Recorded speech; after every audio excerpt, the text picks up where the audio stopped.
Welcome to Hot Takes and Headlocks, the only show where I interview you, pro wrestling fans, about your love for professional wrestling.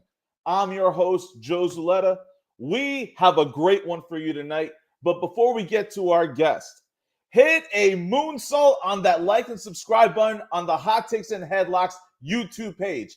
And while you're at it, do the same for the Hardcore Sports Network YouTube page, the best YouTube channel where you get all things you need for sports, news, watch-alongs, live reactions.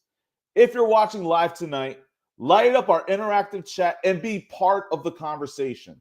Let us know where you're chatting to us from. The more engaged our audience is, the better we can make the show for you.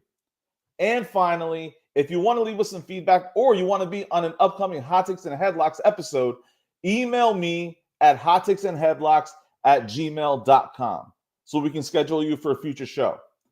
And now, our guest tonight, he runs Geek Nation, the podcast network and Facebook group for all things sports and geek culture. This also includes his pro wrestling podcast, Breaking Ring Rust, coming to us live from Pennsylvania. Here is Matt, a.k.a. Magic.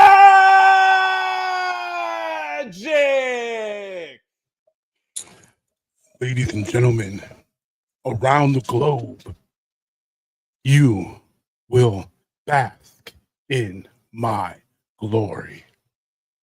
We are basking in your glory. I wish I could be playing glory right now. Oh, actually, I would come out to Glorious Domination.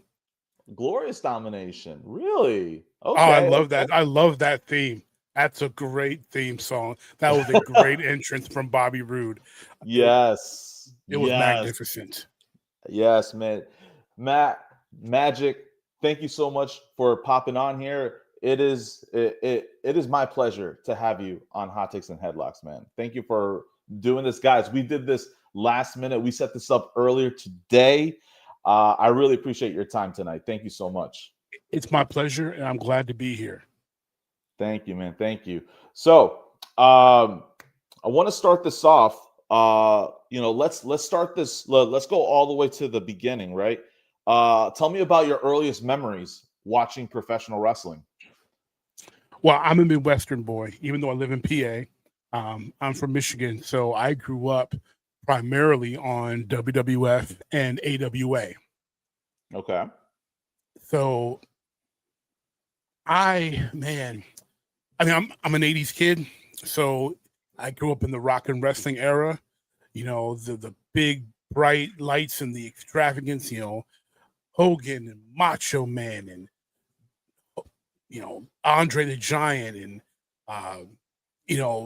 Ricky the Dragon Steamboat, like just so many big in your face characters. And wrestling was intriguing.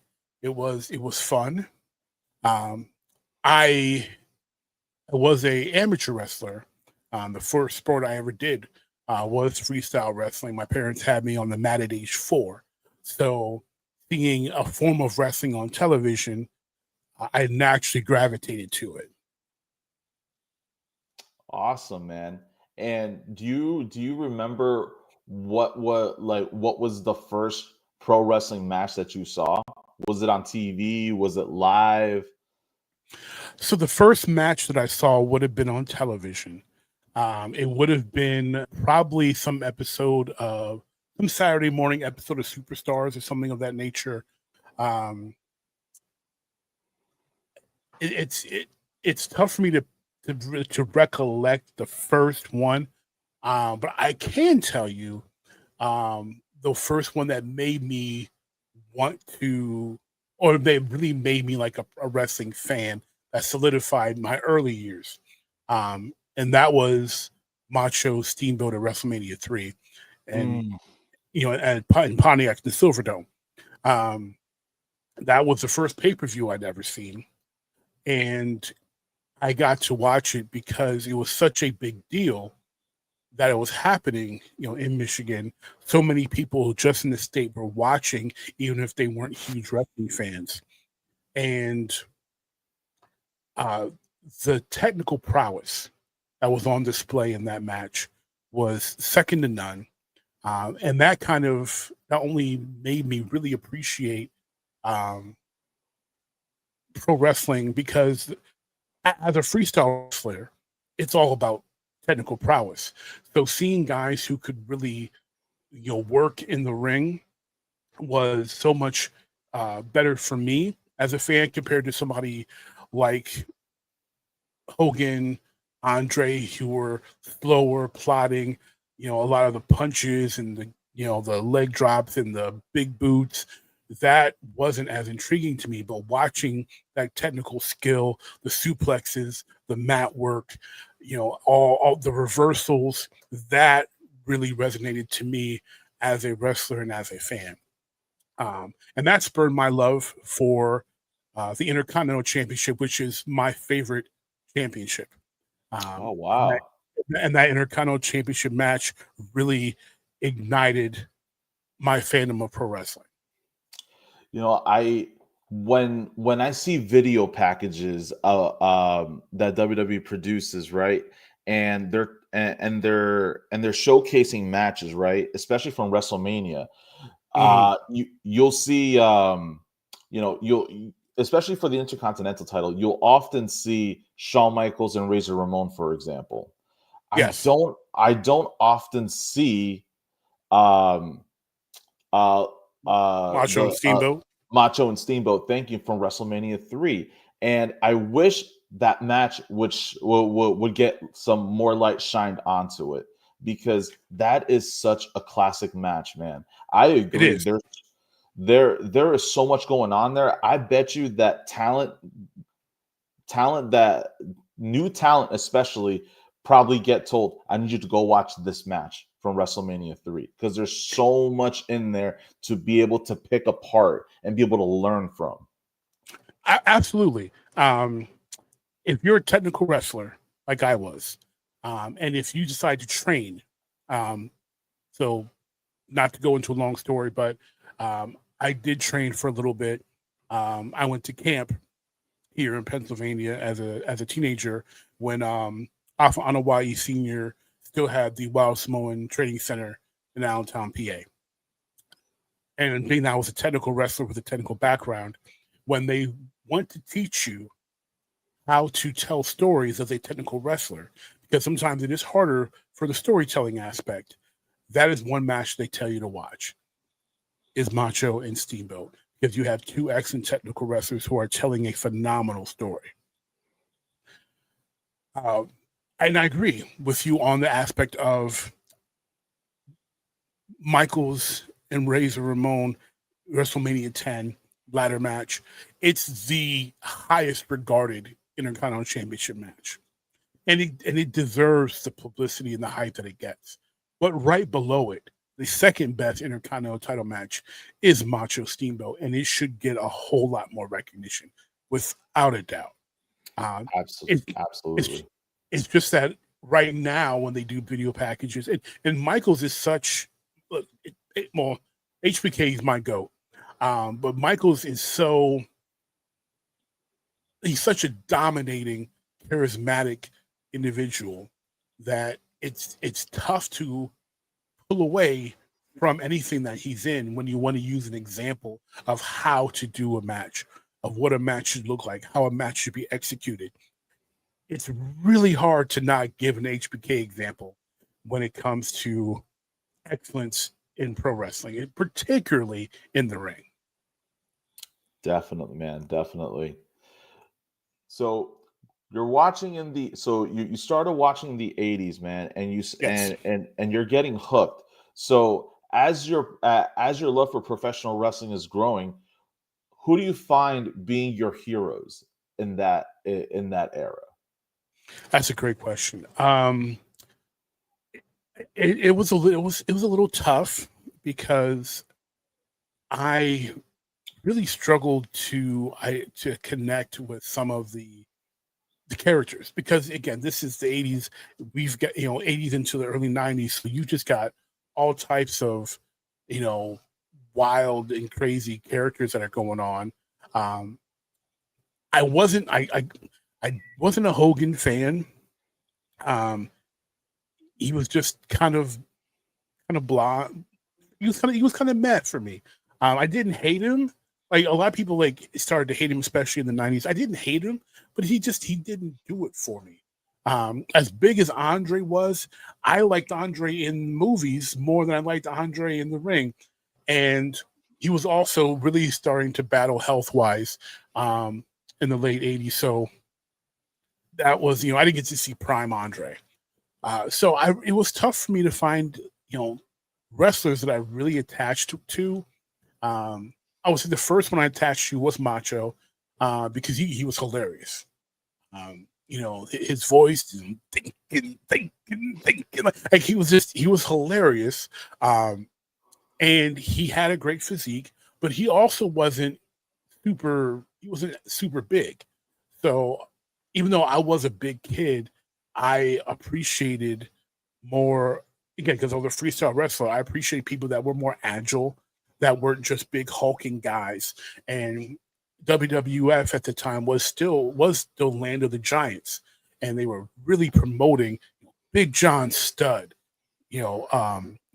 Andre, um, King Kong Bundy, Sergeant Slaughter. You had these Hogan. You had these massive human beings, Iron and Sheik. yeah, Sheik. Like you just so many big bodies that I was just like, yeah.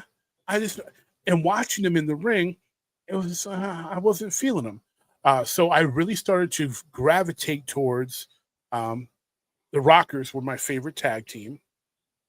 I started to really like watching Bret Hart, again, appreciating the technical prowess. Yeah.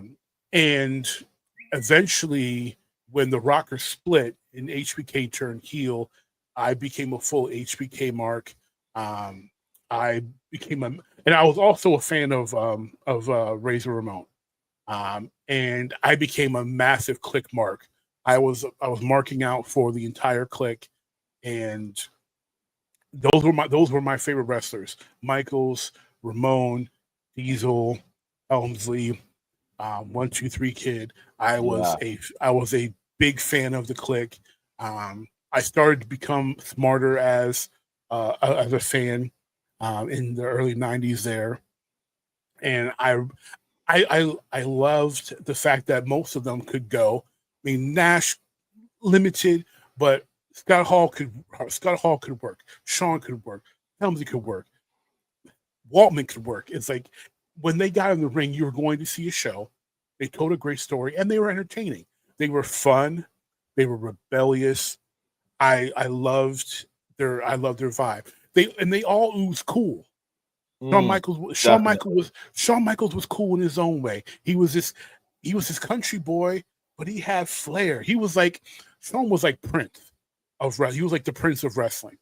He could dress in a way that everyone else would be like, you dress that way? That's a little suspect. But he was cool. He was manly doing it. Yeah. He was like Prince. Only Prince could get away with that in music, and only Shawn could get away with that in wrestling. And then you had Razor Ramon, who fooled so many people into thinking he was Cubano. Me too. He got me with that as well, man. He had me. I was like, this big Italian man.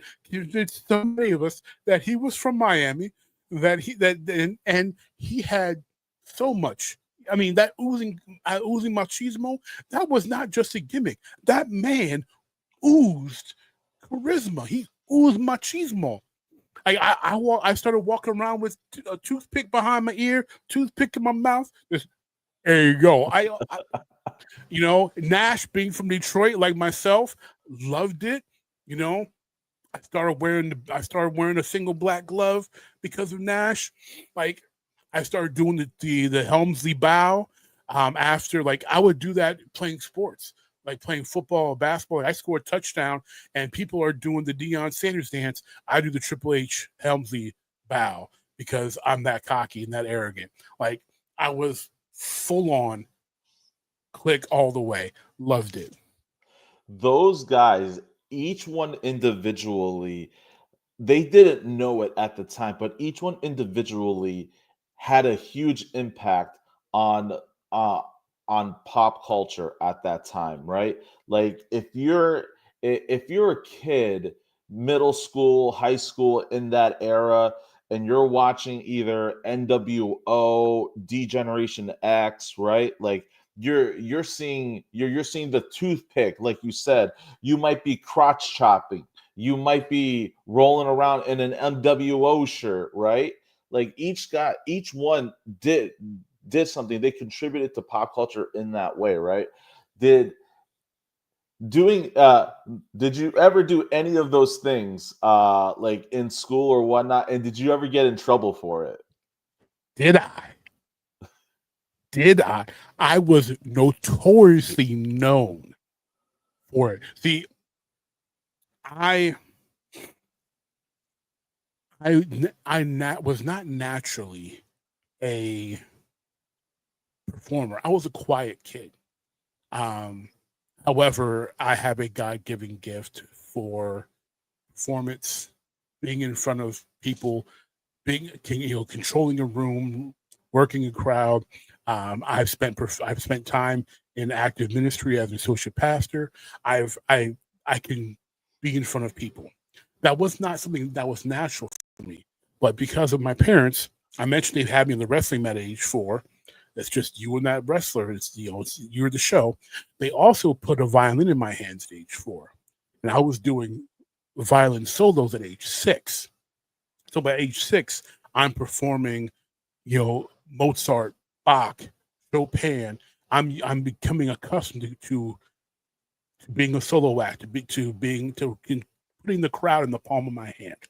So as I'm growing and I'm watching these larger than life figures, and I'm resonating with their rebellious attitude, because even though they changed the years up until like 10 years ago, Gen X ended in 1982. So I was at the tail end of Gen X, and they were guys who were at the beginning. Like they were born like 65, most of them. So they were beginning Gen X, and I was tail end. So I felt that as they're part of that generation. I crotch shopped an incessant amount of times. Um, for for a kid, that would be that was that youth group, or for the kid that everybody knew, that was praying for everybody and telling people how much they love Jesus. When they got on my nerves, I was telling them to suck it like nobody else. I was and I was oh my I even mixed it one time in high school, because that's when I was in high school, is when the attitude era was going on. I It's one person irritated me so much, I'll never forget it. I combined Val Venus's um, grind, and did that, and I finished it with the DX cross chop. Oh, Um, that's I never thought of that combination before, and it makes sense. That's It such a makes cool complete combination. sense. Yes. Yes. Yeah. No. And and the NWO part of it. I still have my NWO shirts from high school. I still got them. I have the black and white. I've got the red and black, and the black and red Wolfpack shirts. I was I was I was too sweet it constantly. That's how we, my football team, we were all Wolfpack fans. We was all this. We were 96. We were too sweet. Like, Yeah. yeah, we were for life in it all the time. I did so many DX antics, particularly because Shawn Michaels is my favorite wrestler. So I was, yeah. If Shawn did it, I copied it incessantly. Teachers that I didn't respect hated me because they got my full DX treatment from Oh them. man. Oh, it was terrible. I was horrible, and that's the only time I was like a bad kid, was when teachers didn't have my respect, which weren't many. I was a pretty good kid in that aspect. But when I didn't like them, and then like oh, I was the biggest disrespectful degenerate that they could have had. I was worse than Shawn and Hunter towards Slaughter. The whole, especially with the shields and the windshield wipers with this. Oh, I was terrible. I pulled some stuff. Lord, I pulled, and this, and it's funny. And the thing is, like, you really, it's tough to get away with that as a black kid at a predominantly white school and pulling those antics. There was like 5 black kids in the school. But Wow. I had been through so many white schools and been through the racism in white schools. I was at a point as a teenager, I did not care. I was like, they're not going to arrest me. They're going to give me detention. They're not going to keep me from playing the basketball game because they need me. So I'm going to do what I want. I don't care. And I started having a DX attitude. I would leave class, walk the hallways, go to my favorite teacher's room, interrupt class, sit down at her desk. I did not care. It was a complete Degeneration X attitude. I want to take a pause for a second and just acknowledge the chat right here. So we got Jeffrey saying, "What's up, fellas?" Following it up with "We all crotch chop," and then some laughter emojis right here. You guys in the chat room, if at any point you guys want to be part of the conversation and throw in your questions for Magic, please do so. We want to hear what you guys are thinking about the conversation. You got questions, please add it in. And also, friendly reminder: like and subscribe, please. Like and subscribe. So going back to we're talking about the '90s era, NWO, DX era, crotch shopping and stuff. And you're a kid in school, so I remember in that era for me, I got I wouldn't call it backlash, but it's just a lot of criticism about wrestling. Oh, you watch that, that's not real, right? That's fake. And everybody had their different way of reacting to that kind of criticism. So I want to ask you if you got that criticism at that time, and how would you respond to it? Great question. I did get that criticism. I responded differently than a lot of people did because I was very unique as a kid coming up in the '80s, where I was an athlete, multi-sport athlete. I was also a massive geek, huge nerd. I watched Star Trek. I watched anime before most people were watching it. I read for fun. Like, I had all these conflicting. Back then, you couldn't be a jock and be a geek. It wasn't a thing. You had to be either or. So I was used to people giving me flack about my interests. So when people saw that I was this big wrestling fan, I was at a point where I was like, I didn't care. But when they really wanted to, like, not let it go, I had already, by the time I was 16, I had already spent weeks at Wild Samoan. And the Anawai family went to my church, which is how I was able to even meet them. Oh, wow. So so it was really cool. Alpha, Sika, Alpha Junior, Lloyd, so many of them. I got to meet Batista when he was training there long before anybody knew who Batista was. Dave was a really cool guy. So, like, it was a very cool experience, going to church with them and going to camp. I couldn't afford to train. I didn't have $3,000 as a kid in high school, but I was able to go to camp. So I had learned a lot from them. So when people would give me crap about being a wrestling fan, I would say, well, how about I just show you how fake it is, and put you in basic holes. So I was like, I would use holes I didn't like, basic ones, like the sleeper. Like, I'll just put you in the basic sleeper holes, and let's see how fake it is. And then after 10 seconds, and they're knocked out, and then they wake up 30 seconds later, I ask them how fake it was. Like, you just lost oxygen to your brain. Now, how fake did that feel? So Jeffrey's saying, so he had the bloodline in his church. That's cool. Yes, I did have the bloodline in church. Absolutely, it was very cool. All right, and then we got the SSAWN network. All right, go Pack, go! Packers are up. Joe, Mitch and I are starting a show called Hardcore Balls. You're gonna have to tell me more about that because that could mean anything, man. Right. All right, all right. So, and like at that time, if there was I feel like if there was ever any mainstream coverage of pro wrestling, a lot of times it would be negative. Like early Oh, it 90s, you was. had It- a lot of it- early 90s, you had the steroids trial. the 90s was full of negativity for wrestling. Yeah, The 80s was such a hotbed of explosion. It didn't become mainstream, but it became something that people were no longer ashamed, if you were a fan, to talk about. Like, you right. knew people may make fun of you, but you was like, yeah, whatever. Like, people know about it, and that's Yeah. partially because of Vince McMahon, the WWF, and Hulk Hogan making it so popular by having Hulk in movies, Piper in movies.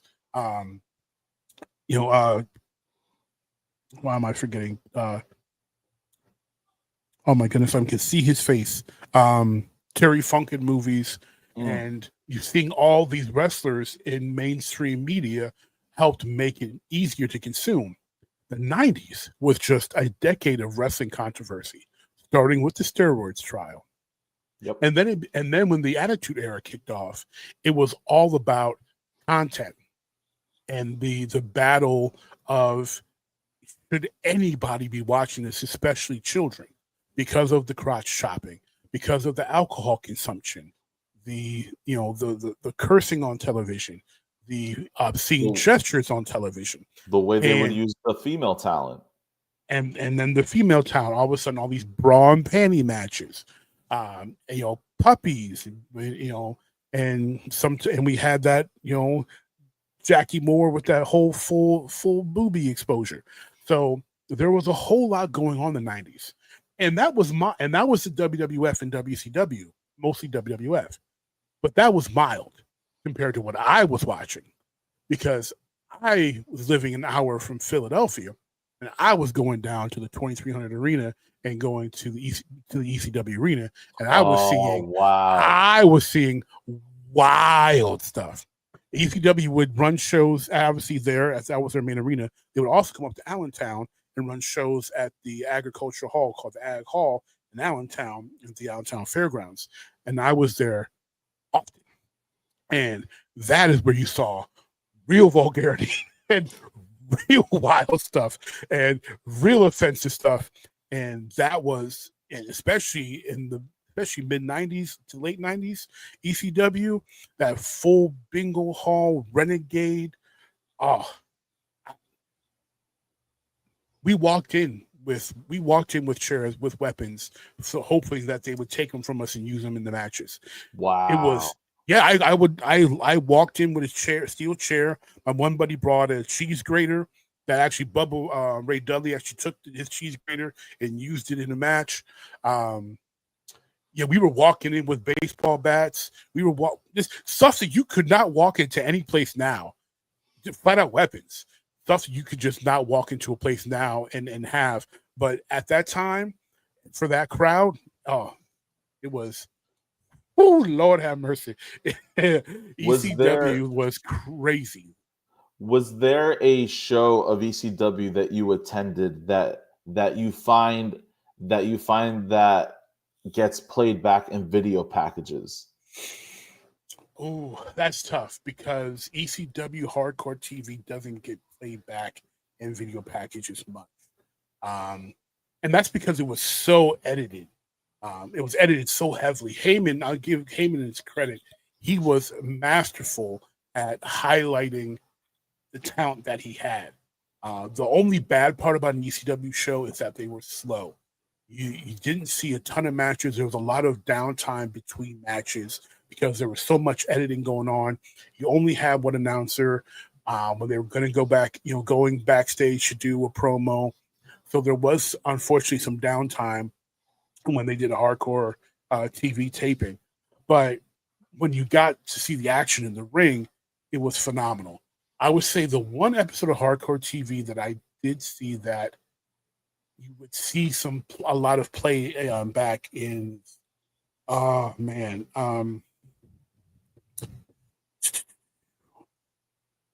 there was it was one of the first or second matches between Yoshihiro Tajiri and Super Crazy. Mm. And that was, I ain't never seen nothing like that in my life. It was insane. And another one, it was a Van Dam and Sabu in a tag match. I think it was against.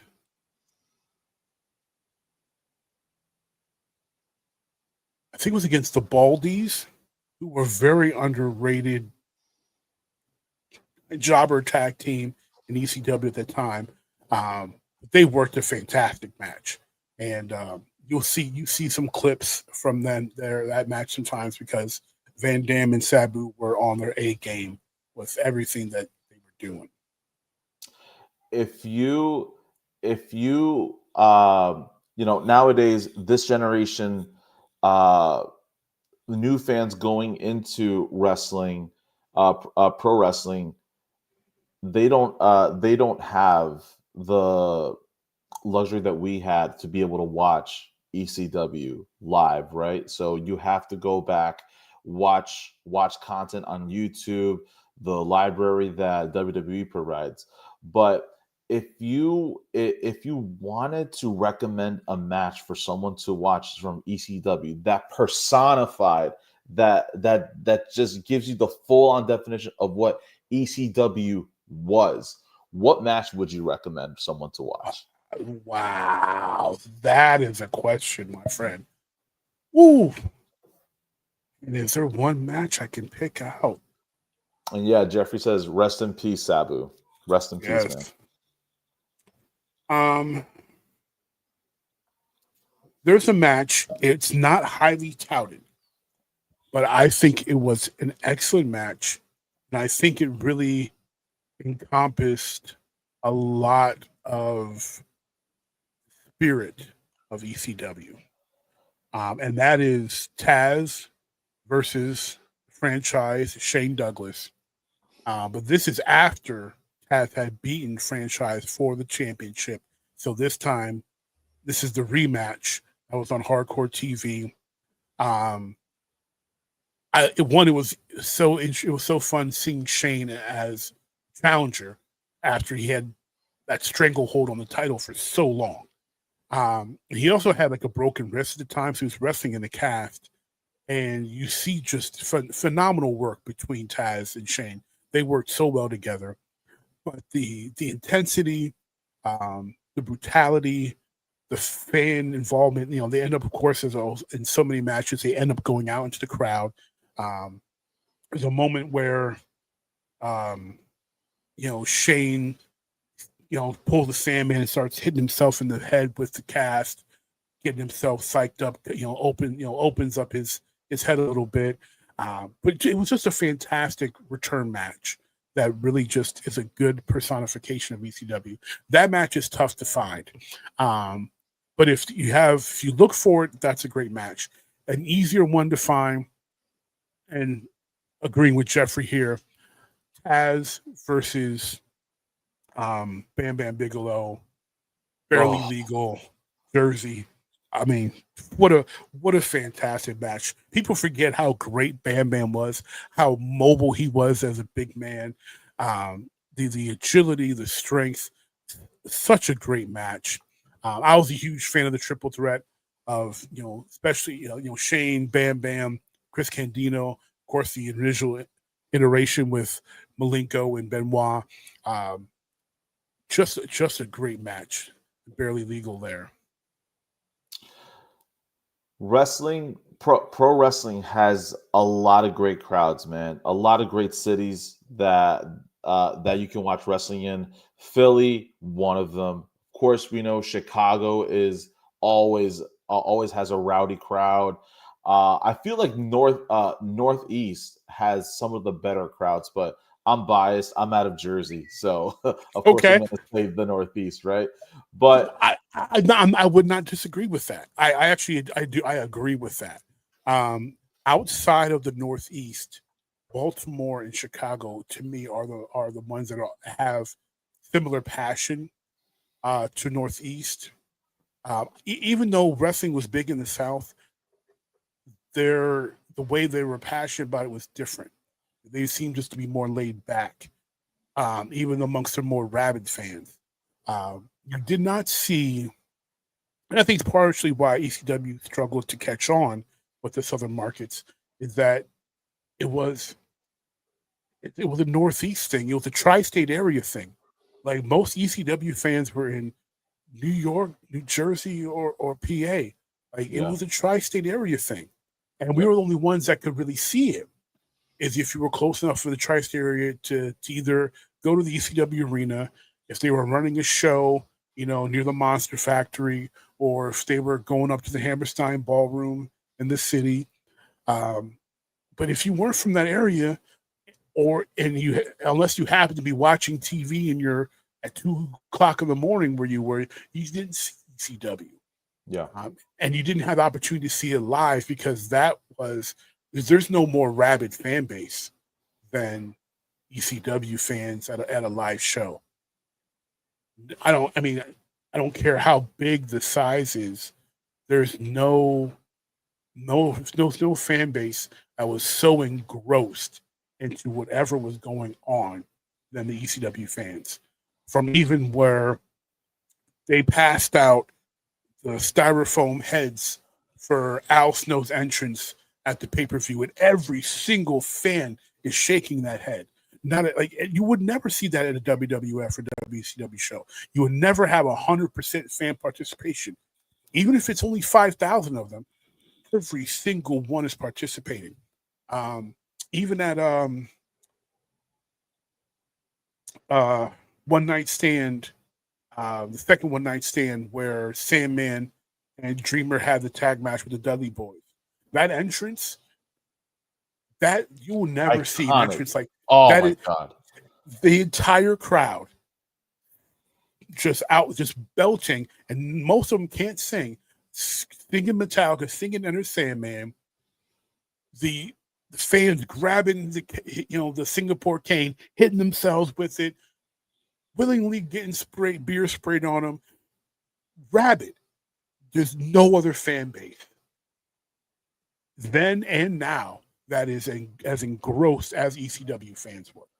It's crazy to believe. It's crazy to say out loud that for a lot of people, that match, Tommy Dreamer and Sandman versus the Dudleys, you ask people, hey, what's something that you remember most about that match? 9 times out of 10, you're probably gonna hear people say, "Oh, it's Sandman's entrance." It's the entrance.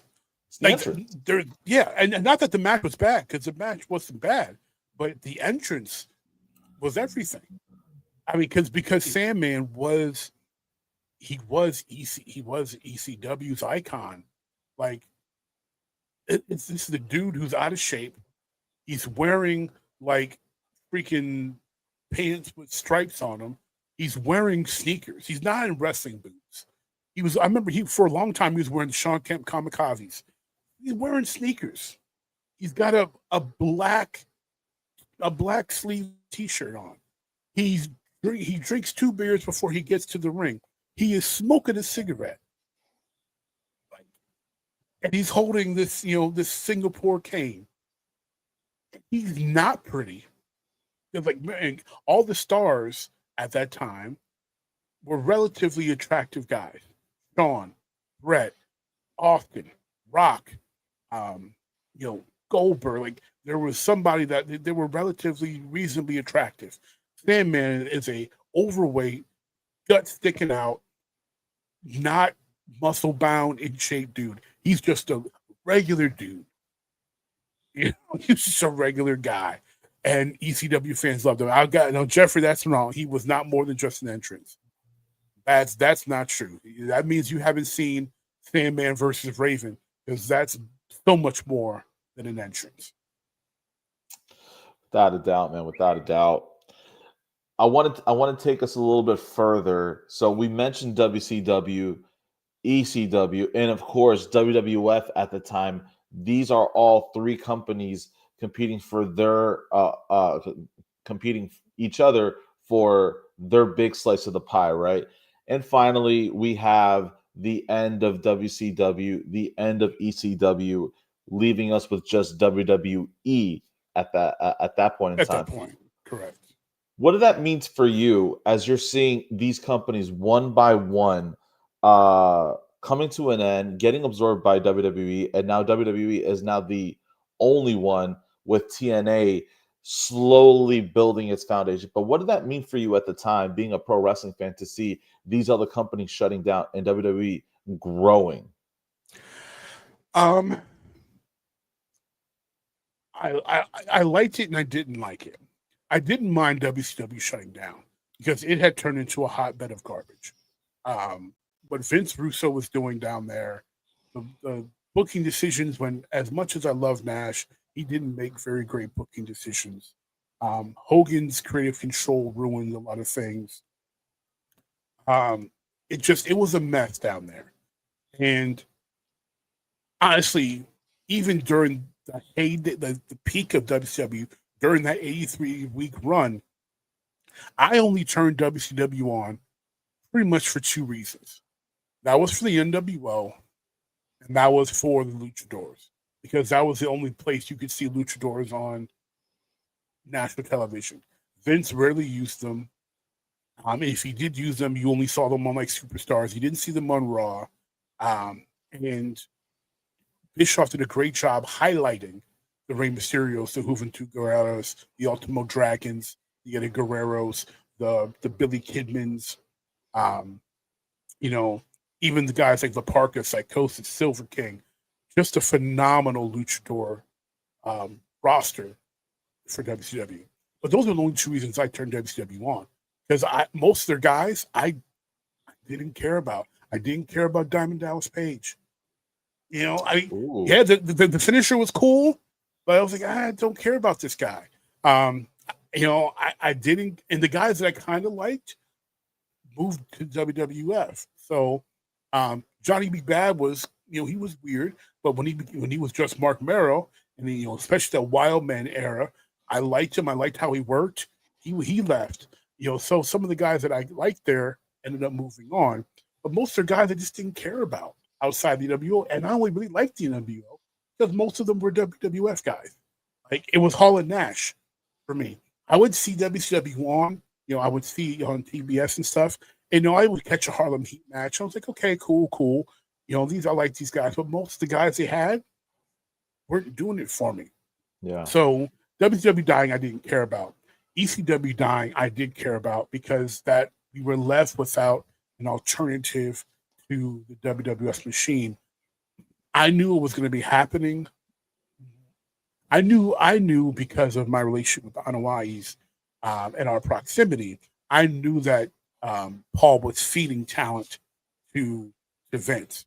I didn't know the full extent of that agreement and how much, and that he was pretty much working for Vince at that point, without officially, working for Vince. But I saw how much he was pushing ECW guys there, and no offense to these guys, but he originally didn't have plans for Mike Awesome to be champ, but he was pushing top talent to WWF, and so now you've got Mike Awesome versus Masato Tanaka is an amazing match, but it wasn't really like he wasn't planning on having Mike Awesome be a big player so soon. From what I heard and recollect, this is almost 30 years ago. But ECW folding left us without an alternative. It was cool to see some potential dream matches when the Invasion storyline started, but unfortunately, the big names that people wanted to see wisely stayed home and got paid. Yep. If Vince would have been so greedy, if he would have bought out contracts that were a little bit more favorable, instead of trying to do I think it was something ridiculous, like 25 cents on the dollar or something like that, he gave Booker T. If he'd have maybe did half for Hall, Nash, Hogan, Goldberg, Sting, we could have seen an actual good Invasion storyline, one that could have lasted a long time and really played out well. But without the big names, your invasion storyline just didn't work well. Fell flat. Yeah. Yeah, it fell flat. When nothing against him because he's one of the best technical wrestlers ever. But when Lance Storm kicks off your invasion by super kicking somebody, it's Lance Storm. He wasn't even that big of a player in ECW. I mean, he had his time at the top as part of the Impact players, him and Justin Credible, but that people wasn't checking WCW for Lance Storm. He was the cruiserweight champ. They weren't. Now, if DDP came out and Diamond cut somebody, and that kicked off the invasion, you've got something to work with there because he was a face and been multiple times champion, and he was somebody WWF fans would have recognized. But this square-headed, crew cut Canadian super kicking somebody that they're like, who was that guy? And the JR had to tell you, oh, that's Lance Storm. Like, I shouldn't have to. Just like when Scott showed up on WCW television, he didn't have to say who he was. No, he knew who he was. Yep. If Diamond Dallas Page had shown up and Diamond cut somebody out of nowhere, you knew who he was. That was the proper impact, but it just unfortunately fell flat. Jeff just asked, how do I feel about WWE spoiling the outcome from WWE? If you're referring to the Mick Foley, that's going to put butts in the seats, that was just stupid by Tony and Bischoff. Bischoff won't admit that it was a mistake, but it was a mistake that he was making weekly. He was telling results weekly. And as someone like myself, who I was switching, so for anyone that's young that does not understand how this works, cable television, you had wrestling on 2 channels on at the same time. So a lot of remote controls had this button that said last. So what I would do is turn on Raw, and then type in the number. So Raw was on USA. For my cable was channel 17. And then I would go type in my remote 33, which is what TNT was on. And when I would want to switch back, I hit last, and it goes back to the last channel. That's how I watched wrestling on Monday nights. You're taking me back, man. You're taking me back right. With that last function on the remote The last control. button, baby. I loved it. Oh, my gosh. There was no picture-in-picture at that time. So we had to use the last button. And Scotty used to do the same thing every Monday night. Exactly, Scott. You know, if you're a wrestling fan of a certain age, you know about the last button. And that was great for business. It was great because it had fans going back and forth. But once Tony would say these results at a time, I was like, oh, really? Well, let me, and I wasn't sure if it was true or not, but I was end up always going back to WWF programming. Yes, it was better if you had picture-in-picture on your TV in the late 90s. Yes, the TV I had in the basement that I could watch wrestling on was not that bougie. My parents had the nice TV upstairs. I didn't have a bougie TV to use. And no television was allowed in my room, so it was the basement for me. But that was, that really hurt WCW. And not just in that one instance. That's the main instance that people really saw, hey, that was really dumb. You just told millions of people to change channel. Just stupid. But Bischoff was doing it weekly, and it was a bad habit to do. If you do it once or twice, yeah, whatever, okay. Because you're constantly trying to rub it in Vince's face that you're beating them and that the decisions they're making aren't smart. But when they're catching up, and they've got, even though they weren't winning the ratings, all of their individual acts were hotter. They had 2 hot acts, NWO and Goldberg. But WWF was building multiple hot acts. You had Austin and Rock coming up, but fighting all over the IC title. You had Shawn at the top, feuding with Bret Hart, having a feud for the decades. The Montreal Screw Job, they were so hot on top. WCW only had, and that time was one thing, was just NWO because Goldberg hadn't even debuted yet. So they had one thing keeping people watching them. And WWF was just building more and more stars. WCW were not building new stars. They were resting upon the laurels of established stars. And when you say that not only that Mick Foley is going to win the title, but that Mick Foley, who used to work for your company, is going to become champ, who never would have gotten the championship in WCW. And who didn't love Cactus Jack? Everybody loved Cactus Jack. Oh my God! Yeah. Who didn't want to see him as a champ? Everybody turned the channel. Everybody. And Tony, I know Tony regrets saying it, but he didn't have a choice. His boss told him to say it. He said it, and that helped turn the tide. You mentioned Mick Foley, and to this day, it's hard for me to believe because in hindsight, what we had with Mick Foley. You saw his performance, but he was a hire that JR wanted to do, and McMahon said, "I'm going to hire you because you're going to learn that your heart's going to be broken." Along those lines, that I'm not quoting him exactly, but that's pretty much the message that McMahon was giving to JR. Yeah, Vince didn't believe in him. He didn't believe because in him. I mean, let's be honest. This is a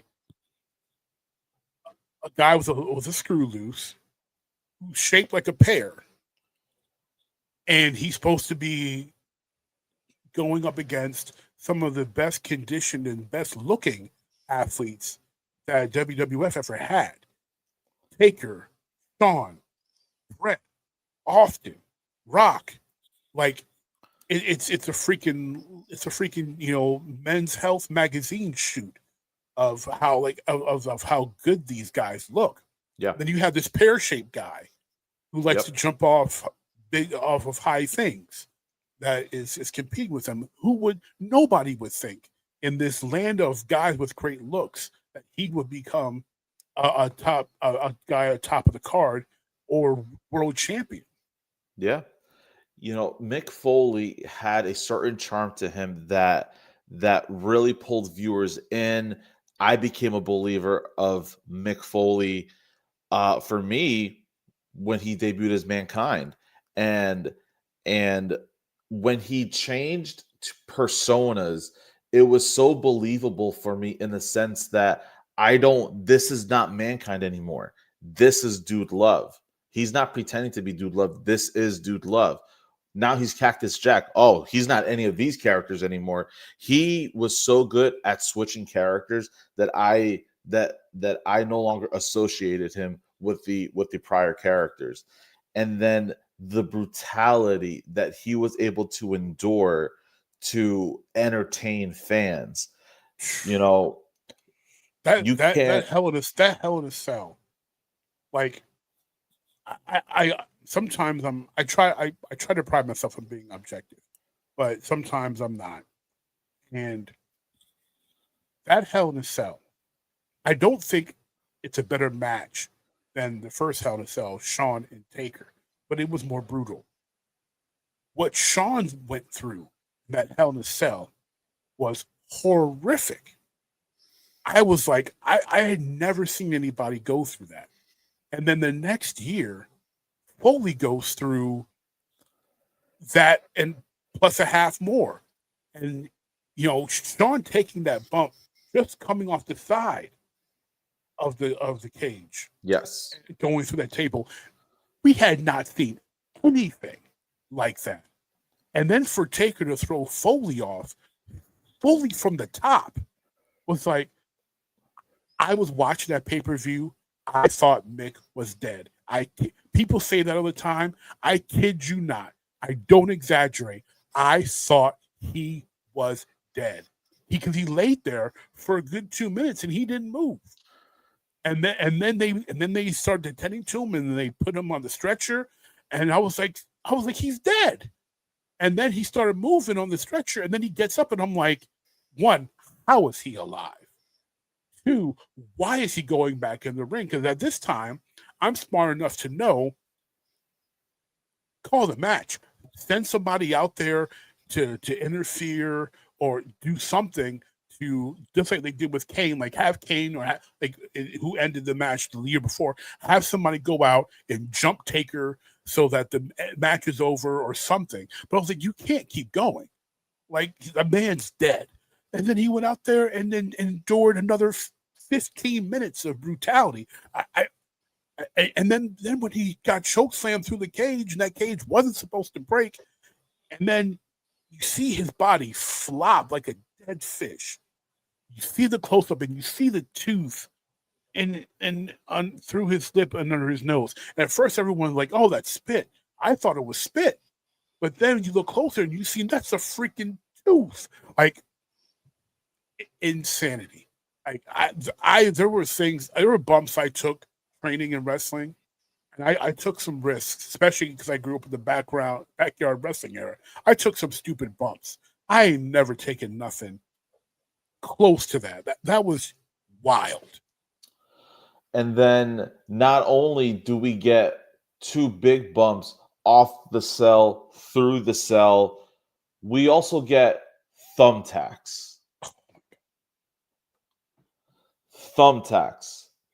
Now, I'll because you have a background with professional wrestling, I want to get your insight to the use of thumbtacks. Whether you've performed with thumbtacks, or can you give us insight in general as to how thumbtacks are used in matches? Yes. So what's traditionally done, I shouldn't say traditionally, because to me it's still insanity. But what's done is you have thumbtacks. You generally take a back bump onto the tack. You're going to get pierced. You know it. But thumbtacks generally are not so invasive that they're going to cause major serious damage. So even though it's an extreme bump, it's considered relatively safe, which is why you've seen it done by Foley, you've seen it done by Orton, you've seen it done time and time again. Because for a hardcore spot, it's still relatively safe, because a thumbtack impaling you is going a quarter of a millimeter into your body. It's going to hurt to come out, but ultimately it's not that big of a deal. It still freaking hurts, and it's still crazy, because that hurts, man.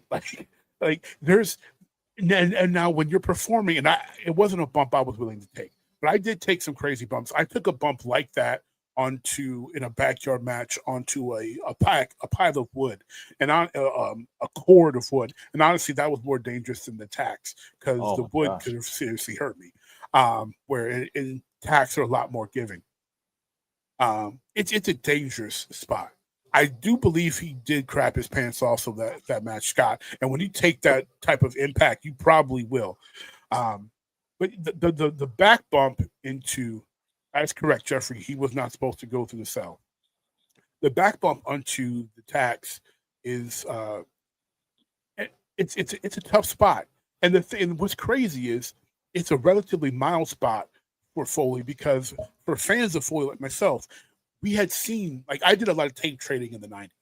So I had seen the Japanese death match already. And I was like, and even though I had seen that, and that match overall is more brutal, the falling through the cake was something I had not seen him do. And then take that thumbtack, to take the tack bump after you've been thrown freaking 15 feet in the air and then through the cage, to do that on top of it. It's one thing if that was the first bump you took, the first big bump you took. Man, you were dead twice already, and then you take that bump on top of it. It's a whole nother mindset that even myself, working a couple hardcore matches, I couldn't have done that. I couldn't have done it. I'm not that tough. I'll tell you, I'm not cut from that cloth. I'm not. We are. Let's see. Hell in a Cell began in 1997, so we're 28 Correct. years with. We're at 28 years worth of Hell in a Cell matches. Is there, outside of Foley and Undertaker and Shawn Michaels, Is there a particular one that sticks out for you that you hold in high regard?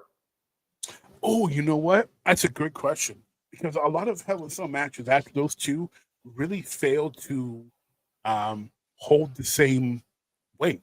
You know, um, the Hell in a Cell between the Usos and the New Day was surprisingly fantastic. Oh, yes.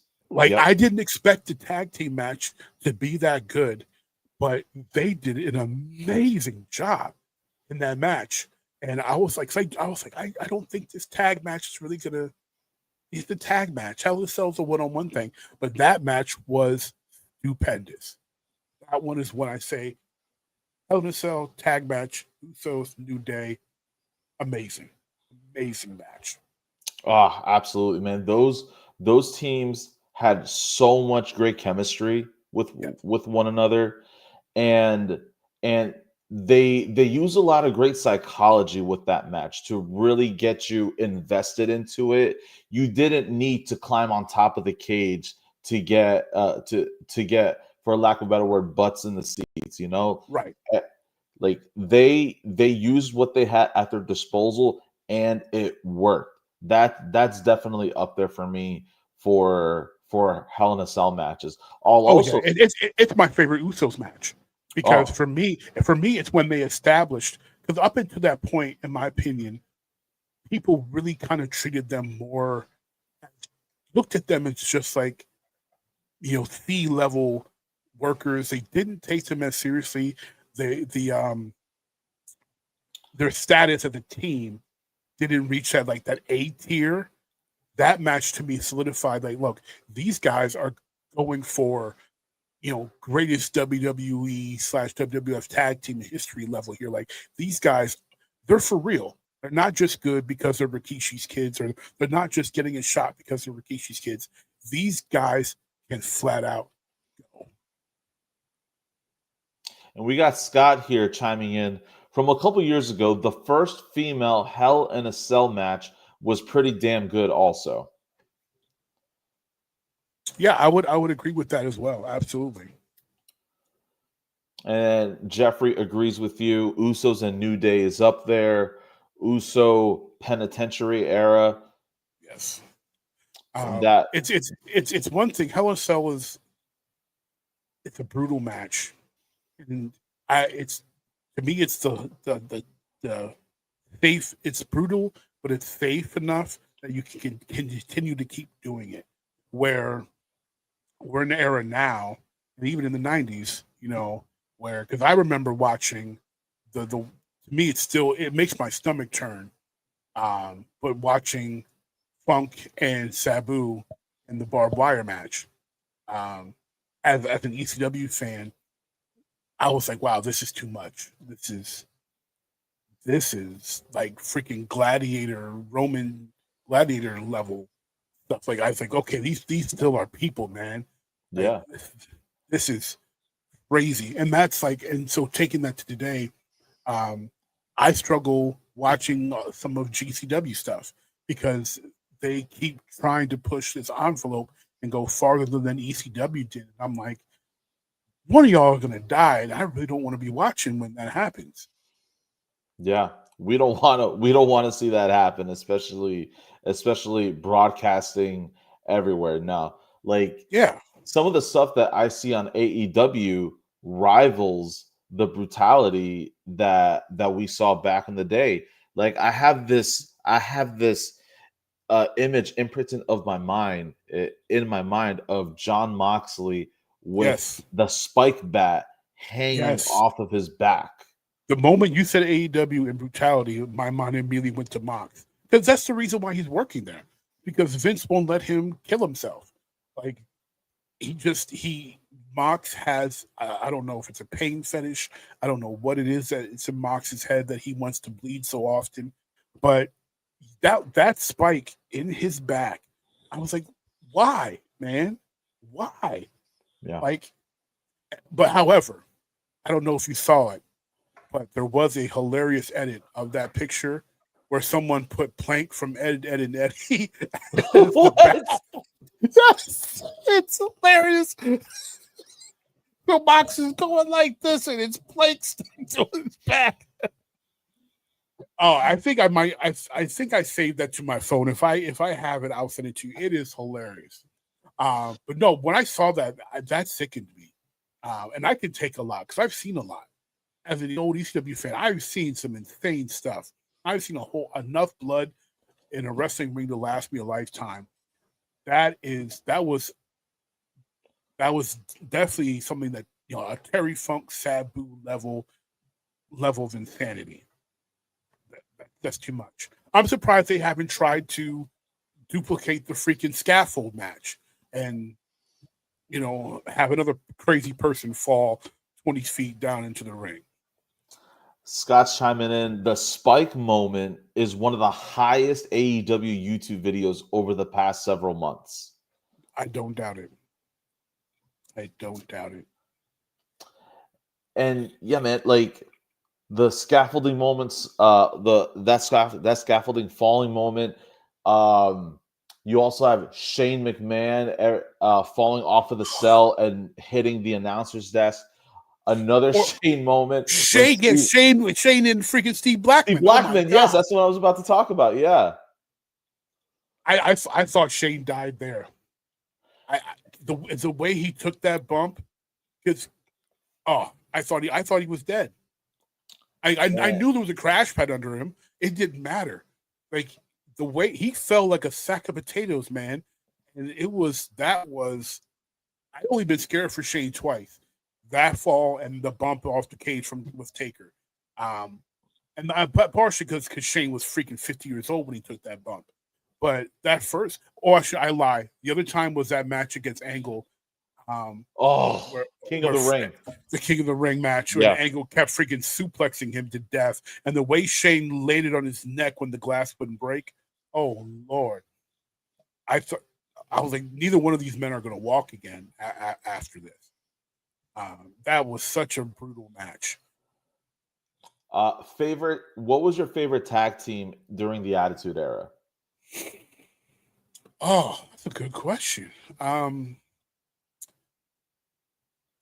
It's tough because between RVD and Sabu, the Dudley Boys, and the Hardy Boys, those were the ones that I really loved to watch.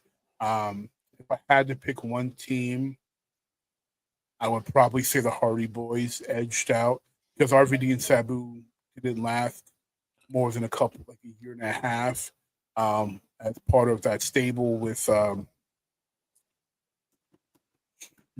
Alfonso. So the Dudleys obviously had their ECW to WWF history. I liked the Hardys. There was something about them that resonated with me. Their build, being smaller. Again, I always gravitated to smaller athletic guys, and that they took risks. I liked high flyers. I liked Shawn. The Rockers were my favorite team in 80s into the 90s. So they reminded me of the Rockers in that high flying way, and they could work. They had good ring psychology. They obviously had fantastic chemistry. And those are all things that I loved. That permeated from team sports. I'm a big tag team wrestling fan. Just like one thing that's always pissed me off about Vince McMahon was his disdain for tag team wrestling. When so many of my favorite stars were tag guys. And then on the WCW side, of course, I love the Outsiders. I loved Hall and Nash as the Outsiders. So I'm a big tag team guy. I love to me just gives more opportunities to showcase great talent. So, but yeah, I would have to say if I had to pick one team, the Hardys through the entire duration of the Attitude Era were my favorite. I have to agree with Jeffrey's chime in right there. Team Extreme, the Hardy Boys, Dudley Boys, and I'll add Edge and Christian, man. Like those guys made the tag team division. Well, that tag team ladder match was out of this world. Yeah. Oh yeah. Amazing. And then each one had an extension of their team. You had for example, Lita for the Hardy Boys, Spike Dudley for the Dudleys, Rhino for Edge and Christian, and Right. and what they and what they uh their participation in their match, what they contributed to is the word I was looking for. Uh, Lita's chair shot, Spike Dudley's Spike Dudley's bump, and Rhino. What was it? I think that must have been a WrestleMania match, I believe. It wasn't TLC. I don't think it was Mania though. I think it was something in between there. Might have been the Royal Rumble one. Maybe if you guys know in the chat, please chime in with that. Because I want to say WrestleMania, but I could be wrong. And Stacy Keibler was also a good contribution for the Dudleys. Oh man, I love me some Stacy Keibler, man. Legs for days. Oh God, Yeah, legs for days, exactly. Legs for days. Oh, yeah, man, yeah. I remember when she debuted as Miss Hancock in WCW. She was something. She was something else. Yeah, she was. She was. She was. Um, your big champions at during that time in the Attitude Era, you had The Rock and Stone Cold. Were you more Rock or were you more Stone Cold? So since this show was called Hot Take, I got a hot take for you. Here we go. I can't stand Stone Cold Steve Austin. That is a hot take. Can't stand him. And this is even keeping the personal stuff aside. The Deborah, the woman beating, all that stuff. This is just character. So as a black dude from Detroit who ended up having to go to a lot of predominantly white schools, the person type of people that I did not like most in life, the people who were the worst to me in life, were redneck, beer drinking white dudes who did nothing but throw up their middle finger, go to bonfires and drink beer. He was the epitome of the people I could not stand the most in life. Wow. So his gimmick, and also, so that's part of it. But also, I didn't understand why he got over as a babyface, because the Stone Cold gimmick was a heel gimmick. I didn't understand why fans started to cheer him. Personally, here's another part two to this hot take. I preferred, like, if I rank Steve Austin, my preferred Steve Austin was the Ringmaster, because I love the Ringmaster, but again, I love technical wrestling. I love people who can dominate somebody in the ring. Prior to that neck injury, and a lot of people don't realize this because he didn't blow up until after the neck injury and he was truly stone cold. Steve Austin was a phenomenal technical wrestler. He could go with anybody in the ring. And it's a darn shame that his neck got broken in that match with Owen. Because his career probably would have been a lot longer and a lot better had that not happened. But as the ringmaster, I loved the arrogance. I loved the boost he got from DiBiase. And I loved the dominance that he displayed in the ring technically. I was never a fan of the brawlers. So I loved that ringmaster version. And even though I didn't watch a ton of WCW, I liked the Hollywood Blonde version of Austin. Again, because it was technical, but he also had an attitude and a swag about him in the Hollywood Blondes era.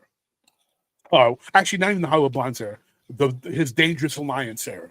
Yeah. Is my preferred one. That Dangerous Alliance Steve Austin was really great. Stone Cold Steve Austin didn't like it all.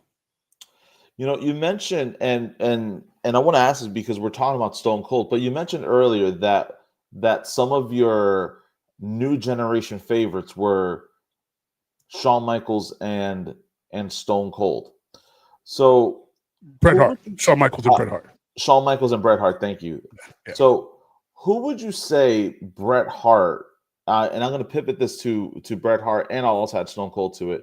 Who would you say Bret Hart had better in-ring chemistry with, Shawn Michaels or Stone Cold?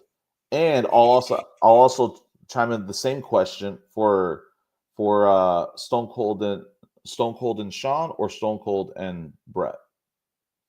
That's a really great question. In ring chemistry, I would say the chemistry was better between Hart and Austin. That's only because Hart liked Austin more. I don't think they worked together better than Bret and Shawn worked together. Because despite the animosity they had, every match they had was gold. It was amazing. They could have a 15-minute match on Raw, and it was like, you don't need to watch anything else. This is what you need to watch. That Iron Man match was 60 plus minutes of phenomenal work. Um, it, they just didn't like each other, and that to me that highlights the greatness of both guys, in that they didn't have great chemistry, but they worked so well together. Where Austin and Hart had better chemistry, things went. You could tell their communication was better and smoother. But outside of that, the match where Austin doesn't tap out and he's bleeding, whatever. Outside that match, that's the only really great match that they had. Where almost every match that Hart and Michaels got in the ring together in was a clinic. So it's tough. But that's their greatness, and that does greatness to Shawn, because Shawn, like, I'll tie this into why I believe Shawn is the GOAT. And mainly it's because if you talk about the greats in wrestling that wrestled within the era that Shawn Michaels wrestled in, you talk about Austin, you talk about Hart, you talk about Hunter, you talk about Flair, you talk about Taker, so many great wrestlers that, had Kurt Angle, just guys that had matches with Shawn Michaels. When you talk about those guys in that upper echelon, and you talk about their best matches, like their top 5, top 10 best matches. Don't say 10, because wrestling's a lot. Top 10 matches. Within those top 10 matches, 1 or 2 of them are Shawn Michaels matches. Whether it's Flair, whether it's Austin, whether it's you name the guy. If he had a Shawn Michaels match, 1 or 2 of his top 10 matches are with Shawn Michaels. It's just because of how amazing he is in the ring, the stories that he can tell, that he tells in the ring. It's on a level that no one else has. And whether the guys liked each other, like him and Triple H, whether they loathe each other, like him and Bret Hart, whether they were ambivalent, like him and Austin, whether they were mentor and mentee, like him and Flair, whether they were just 2 guys who had to have a match, like him and Kurt Angle, or they were, again, kind of mentor mentee reversed in him and Jericho. It didn't matter. The match was a flat out banger. I love the way you're speaking to the matches, the chemistry. I can almost not just hear but feel the passion and the emotion that's coming along with it. And with pro wrestling, there's so many moments that make you feel, whether it be joy, uh, laughter, heartbreak, sadness. So I want to ask you: is there a moment that comes to mind where pro wrestling just made you feel so much, from a story angle, from a character perspective, from a finish, whether it be inside and out of the ring? What's a moment in professional wrestling just that really just cut you deep and made you feel so much? The first one was the Iron Man match, where Shawn finally wins the championship.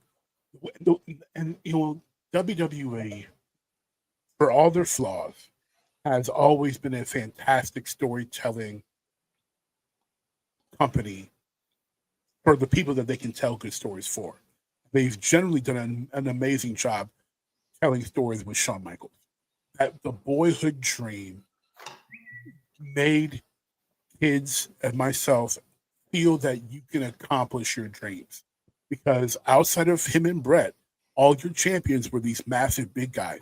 These were two guys who, even though they lied about their height and said they were 6'2" or whatever, when everybody knows they're like 5'10", but you could believe that you could be the world champion um, from watching him and Brett. So that was the first time. The second time was really unexpected, and that was Michaels and Flair. The emotion between Michaels and Flair when he delivers that last super, like, it made me cry. And I don't even like Flair, but the you could see the emotion was real between the two of them because of the respect that they have for each other in their career. You ask Flair to this day, he'll tell you Shawn's the greatest in-ring performer ever. And that, and that's how Flair's career should have ended. Was just that. You can't beat that moment. You have two guys who are top 5 in-ring workers, and you have that finish. You have the mutual respect there. You have Shawn super kick him, cover him, get the 1, 2, 3, grab Flair's forehead and kiss it. I cried. And I can't stand Flair, but I cried. That was how powerful that moment was. That's beautiful, man. I love it. I love it. I if there's one moment that I can think of where I saw a finish to a match and I'm just sitting there taking it all in, and I'm seeing these performers getting up, and I just have such an appreciation for the work, the craft that they just did in front of everybody. That moment for me is after the end of an era Hell in a Cell match between Triple H and Undertaker with Shawn Michaels as the guest referee. And look at the pattern. Shawn Michaels, another moment that he's a part of, right? But when those three are back are back at the top of the stage under the Tron, they're all holding each other up and they're just looking back at the crowd, and that crowd is just thanking them with cheers with everything they just saw in that So match. appreciative. Yes. Yeah. That's a fantastic seminal moment, because it's one of those moments where you break kayfabe for the specialness of the moment, and that was fantastic. I'll give you one moment. It's the most recent emotional moment that I had, and it's one that doesn't involve Shawn, so that means it's a rarity. Um, but Kofi Mania, Kofi Kingston winning the world title at WrestleMania, um, that was huge. Um, for me, as a fan of Kofi's, I never thought they would put the title on him. For all the years I've watched him in the in the company, and let's be real about it. The WWF / WWE has never been big on putting the world title on black wrestlers. They don't write they don't write good stories for most black wrestlers.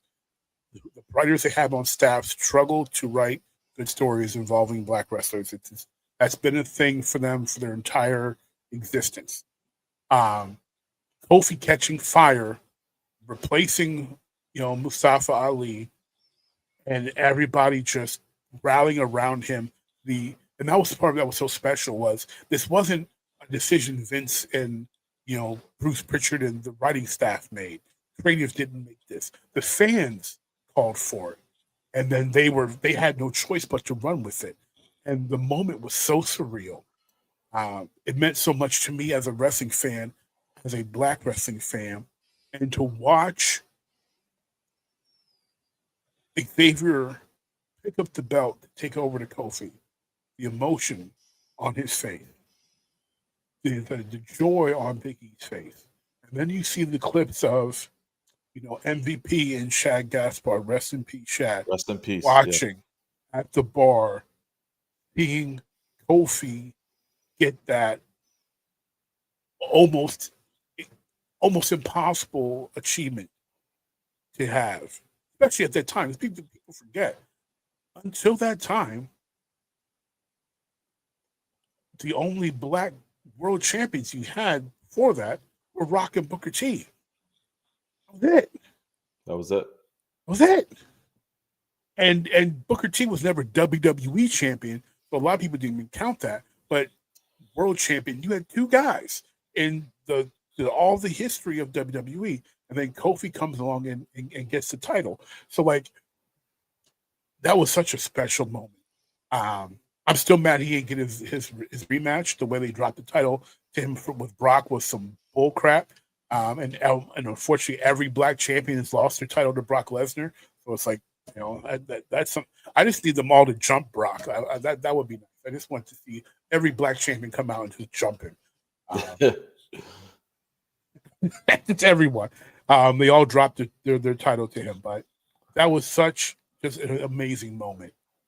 And well-deserved, fan-driven, special time.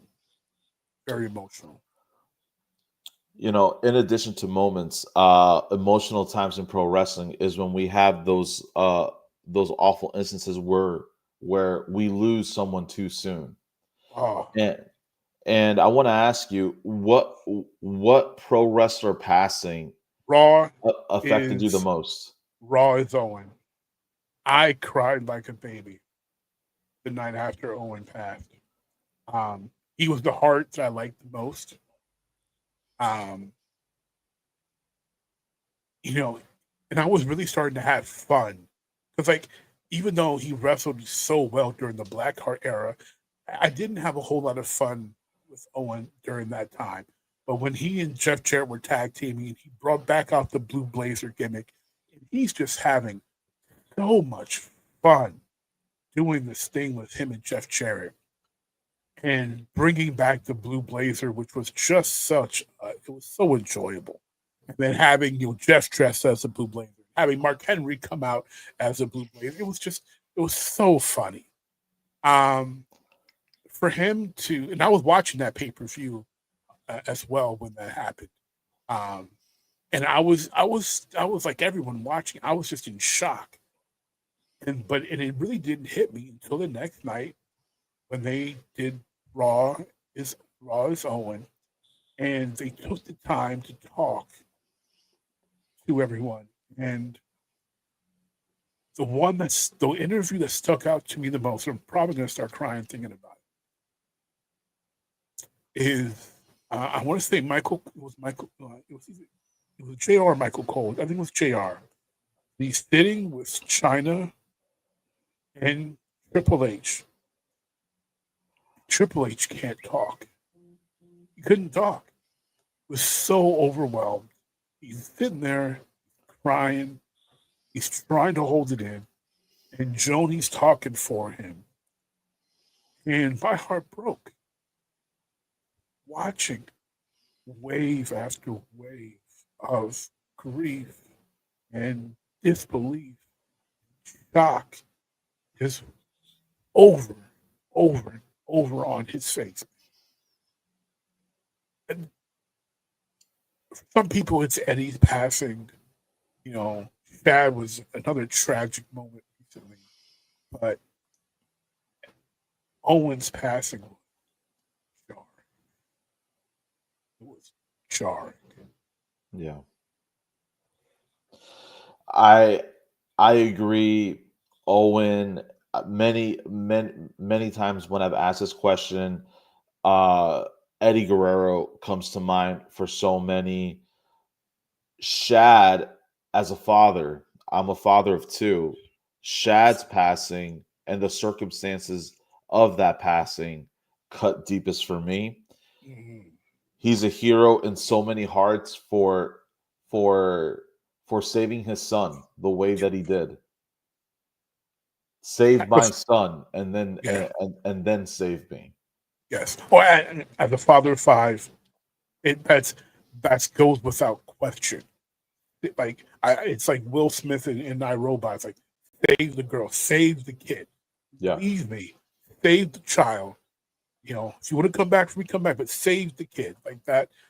Yeah, that wouldn't hurt a lot for me too. But I got it. That's exactly what I would have done in his situation. We haven't done a lot of talking about female talent, and I want to get your perspective on female talent from 25 years ago to where we are now. There's a lot that has changed, Oh but wow, yeah. I want you to share with me, top of mind, the things that the changes that you noticed the most, right, for the female talent back then versus right now. Um, so right now, I mean, this is if you're a woman and you want to wrestle, there is no better time to do it than now. Because there's never been a time in pro wrestling where women's wrestling has been so respected and taken seriously as it is right now. I love this era for women's wrestling. There are so many women who I am just a massive fan of, from Bianca Belair, Naomi, Bailey, um, Asuka, Kairi Sane, Io Shirai. I like Rhea Ripley a lot. Um, there's just so many. Um, I have a long list of women that I really enjoy. I have a small list of ones I can't stand. Looking at Alexa Bliss, but That's another hot take right there, because she has a lot. She has a big fan base, man. she has a massive fan base. I don't get why, but I mean, well, I don't get it. But also a lot of Vince's preferred girls. For a lot, I look at them like I don't get it. Or I don't see them as that special. Trish Stratus, people love her. Overrated. Like, people talk about, oh, she's so great, and I look, I say, look, I don't know if you were around when Trish Stratus started wrestling, but she was no, she wasn't even horrible. She was abysmal. She was beyond bottom of the barrel. Now what I will not do is disrespect Trish, because even though she was terrible, she took it seriously. She worked hard and she improved. Unfortunately, in my opinion, she improved from the depths of hell to bad, but at least she improved and she took it seriously, which I will never take away from her, and I greatly respect it. She just wasn't a good wrestler. Um, the era as a child for me, it was rough because, again, I did a lot of tape trading, so I would watch a lot of All Japan and New Japan. So I was watching Manami Toyota, and I was watching Bull Nakano, and seeing women really get taken seriously over there and do well. And then here in the States, I'm watching, outside of the 80s with Wendy Richter, and some women kind of be taken seriously. Young Alundra Blaze, it just wasn't taken seriously. But I always enjoyed women workers. Wendy Richter, as I mentioned, I loved watching Alundra Blaze. Her match with Big Bertha Faye at SummerSlam was a really fun match. Um, and I thought women just didn't get enough proper respect from the company. Um, we had some resurgence of women who could actually wrestle, with Jackie Moore, and Ivory, and Molly Holly, Molly Holly's my favorite woman wrestler. Um, that I love Molly. Nora Greenwald, such a fantastic person, amazing in the ring, work on the ground, uh, work in the air, just had everything. Um, and she didn't compromise her own morality, to be champion. She kept, she would lead the modesty, and she kept it that way. Where some of the other women of her era, got naked and got titles put on them, like Miss Kitty, who couldn't work Yep. her way out of a paper bag. Um, so we had, and nothing against Stacey Carter, nothing personal. It's just that's what it is. So we had an era where people who couldn't work were elevated, and people who were excellent workers, did not get the respect that they deserved. And I'm glad to see where it is now. I wish Jazz would have been 20 years younger because Jazz would have been a major star. No, she's not the most drop dead gorgeous woman in the world, but I haven't seen many women that could outwork her, and that was a woman who could work with men. I saw her work in ECW with men. Her and Jason at the pay per view, fantastic match. I saw her take bumps from Just Incredible and take freaking scores from Rhino. Like I saw that woman take so much punishment and look great doing it. Um, People don't understand how good Jackie Moore was as a wrestler. You don't understand how good Ivory was as a wrestler. Um, because they weren't allowed to showcase their true talent in the bra and panties puppies era. Because Deborah McMichael was a valet who got more pub, and Sable was a worse valet who got more pub just because she was willing to take her clothes off. I'm glad that this era does not have to be reduced to popularity by taking your clothes off. These women are allowed to have feminine and great looking gear without having to degrade themselves, and they can actually wrestle and perform and tell great stories, which was not happening in the Attitude Era in the early days of the Ruthless Aggression era. That and among many other reasons are just reasons that as successful as pro wrestling was in that era, it wasn't taken seriously. It wasn't taken seriously mainstream wise. It just wasn't. But you compare it to now. We're in an era now where there's so much pro wrestling content getting produced. Mm-hmm. WWE is on Netflix. Yes, it WWE is. WWE is just beginning their relationship with ESPN, which is another milestone win for them. And Oh man, you want? I might have to ask you to come on my show and talk about that in depth because I don't know how much of a win this is. I am. Man, there's so many layers. so Um, many. because and just to kind of be short with it, I understand where TKO is coming from in making the deal. It's a ton of exposure. It is a ton of money. Business wise, I get it. However, wrestling is unique. Wrestling can be very risque. ESPN is a Disney company, and you're going to potentially cause problems with depending upon how you are going to display that type of content. Um, I don't know how that well that's going to mesh. Um, WWE on Netflix has let a lot of words fly that you could not say on the USA Network. Mm-hmm. There's been an increased level. It's not the Attitude Era level, but it's not also the PG era anymore either. Um, the mouse has a lot of clout. And if the mouse has something to say about it, it's going to be the mouse's way or the highway. So Definitely. I'm not sure how that relationship ultimately is going to work. I have some trepidation about that because that may be a hindrance or a help. It could go either way, honestly. But the way it's trended, the PG era was not the greatest for business. And if the mouse wants them to lean towards a cleaner image, that may not make both sides the money that they wanted to make. That could Mm-hmm. potentially be a problem. So I don't know about that deal. It's a lot of freaking money. It's an amazing deal. I I was shocked they made it. Yeah. Especially with so many people on ESPN talking about how wrestling is fake. I was surprised to see that, but man, it's murky.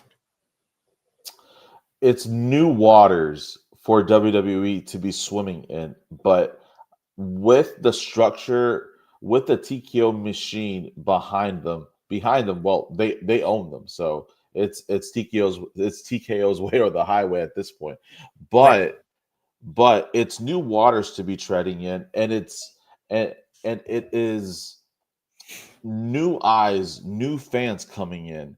And earlier we talked about how how much criticism there was for fans back in the 90s era for wrestling fans, but now with ESPN broadcasting their PLEs, there's more legitimacy to pro wrestling, i.e. WWE.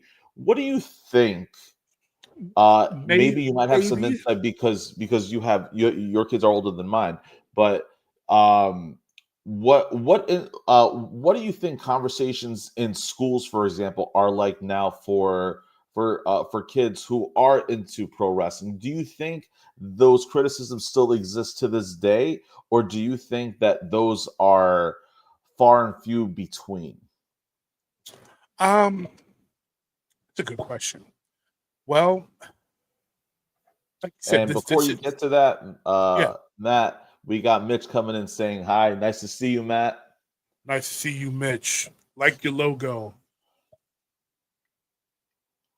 All right, so Matt, so So Mitch and Jeffrey chiming in right here. You know, they're having their own conversation in the chat, guys. Again, as always, throw in some questions for Matt, aka Magic.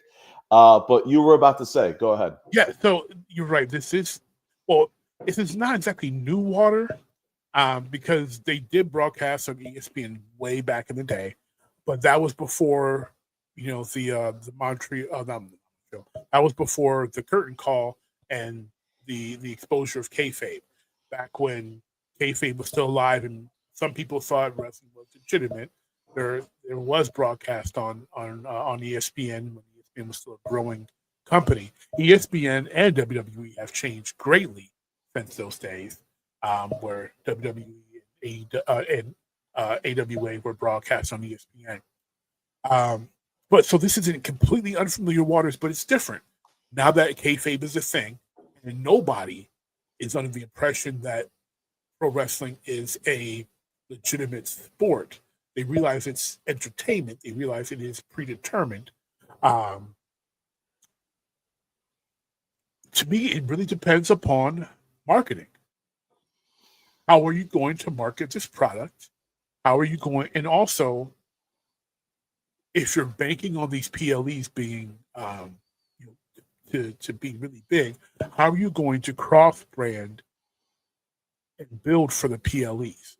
Um, you have to build enough groundswell for your non wrestling fans that watch ESPN to fix their eyes towards wrestling, because you are essentially asking them to pull away from something else that they would have been watching on, and you can't even say Sundays anymore, but that Saturday, Sunday, whatever day the PLE is going to be on. You have to say, all right, you need to pull your eyes away from either this particular show, this particular sporting event as well. Because now that we've got in this era, you've got football Thursday, you've got football sometimes Friday, you've got Saturday football with college, and you've got Sunday football and Monday night football. So you've got to, and then you've got obviously in the spring you've got basketball, and you're gonna ask these people to pull their eyes away from something that may be broadcasting on ESPN. What is ESPN going to be sacrificing to pull those eyes away from one subject, because you're trying to draw them into that PLE? Um, I think it could be very helpful for the little downtime that you have.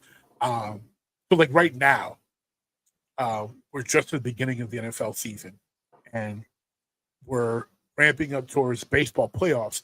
But this time is a pretty quiet time in the sports world, because baseball has not picked back up. And before the NFL starts, it's pretty quiet after the NBA Finals. NBA Finals ends, and baseball is the only major sport going. It's pretty quiet. So you can probably pull a lot of those eyeballs in if you market well, particularly if you're able to find ways to integrate WWE wrestlers into your other sports programming. So if they're making appearances at WNBA games or baseball games, they're throwing out more first pitches and, doing any type of cross promotion to get eyes onto WWE and putting it out there that, hey, the SummerSlam is going to be on ESPN this year. Part of your Disney, Hulu, ESPN, Disney Plus bundle. Scott mentioned the Disney bundle exactly.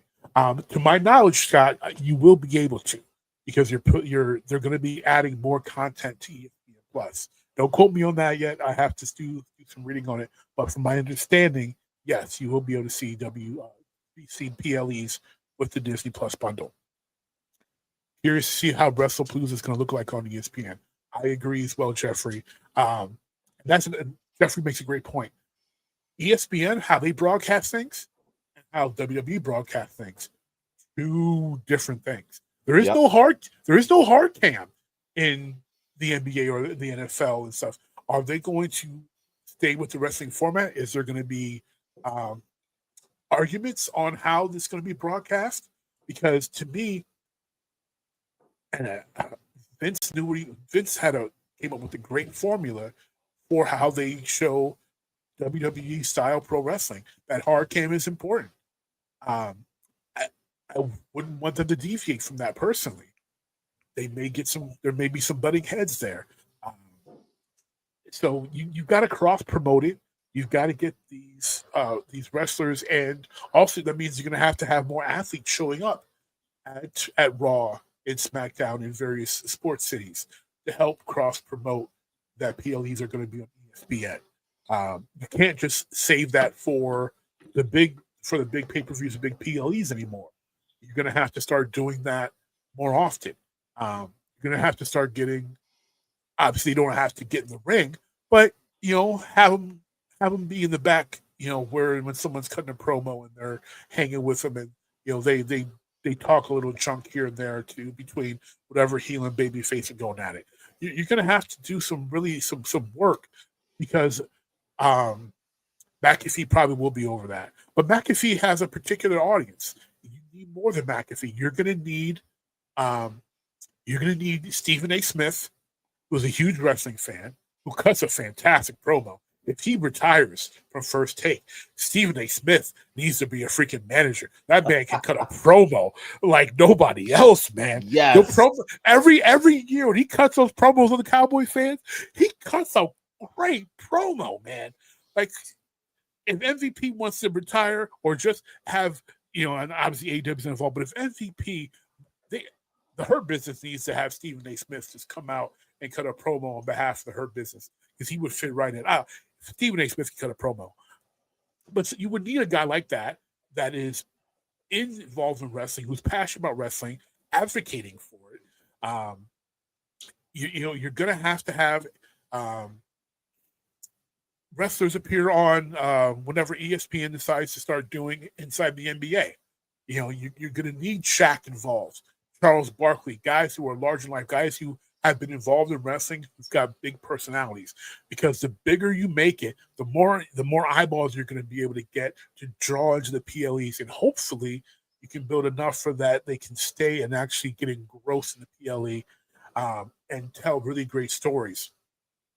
If it's me, if I'm Hunter, you're probably not going to hear this, but if you do, just give me a little credit and maybe a bonus check.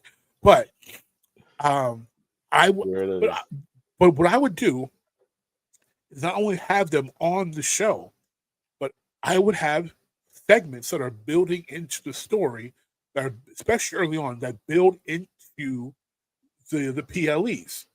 So if we're building, let's say John Cena versus let's say Truth.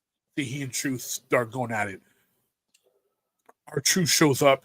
John Cena is on First Take with and they're talking like he's just a guest, like he's not like he's fully in character, like he's a guest and he's commentating on football or whatever. Truth shows up, cuts a promo. They have a small altercation. Stephen A's talking, and you have 2 minutes of wrestling that happens during First Take. That's going to go viral that's going to be a short on YouTube. That's going to be on Facebook. It's going to be short on X. It's going to cycle around. And then on we probably do it on other shows but not Sports Center, but in our Inside the NBA or NBA Tonight or NFL, countdown. All of a sudden, McAfee is talking, and anyone that McAfee has wrestled in the past shows up, and they have a little rest, and they have 2 minutes where they cut promos on College Day. Guys, tons of wrestlers played football. Roman shows up for Georgia Tech versus, Georgia, and Roman's there, and or The Rock shows up for Miami, Florida State promo. You have your guys that played college football that have that history. You go there, you have 2-minute segments within the show, and that will get the wrestlers more the fans that are fans of wrestlers more familiar with them. It gives them a bit of the story where you can see that story continue to build towards that PLE. Definitely. Yeah. You know what I'm saying? And because a lot of these people aren't going to be turning on Raw, they're not going to be turning on SmackDown, and they're not going to be turning on NXT. So you give them these little bits, and hopefully they watch the PLE. Hopefully that PLE then gets them to start turning on Raw, turning on SmackDown, and turning on NXT. That's how I would build it if it's my company. But I don't have a wrestling promotion because that costs a lot of money. Great points indeed. I agree with Jeffrey. Matt, we are approaching the 2-hour mark. So I have rapid fire questions for you, and then we're going to close out with 2 more questions. Are you ready? Sure. I'm ready. Let's do it. Who is the GOAT? Shawn Michael Hickenbottom, better known as HBK. Shawn Michaels, Mr. WrestleMania, the showstopper. It's Shawn Michaels. And the reason, like I said earlier, every top guys got 2 or more Shawn Michaels matches in their top 10 match list. Shawn is the best in-ring worker, and he can cut a promo. He can draw emotion. He can be a great heel. He can be a great baby face. And he essentially had 2 careers, pre-back injury, post-back injury. And he essentially had 2 Hall of Fame careers. He's the original Grand Slam champion. He can work with anybody, massive, small. It doesn't matter.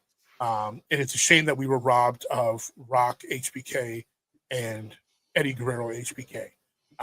Those are the 2 matches we didn't get that we were robbed of. But everybody that steps in the ring with Shawn, he's a GOAT. He hadn't wrestled in how long? They had that terrible tag match with DX versus the Brothers of Destruction.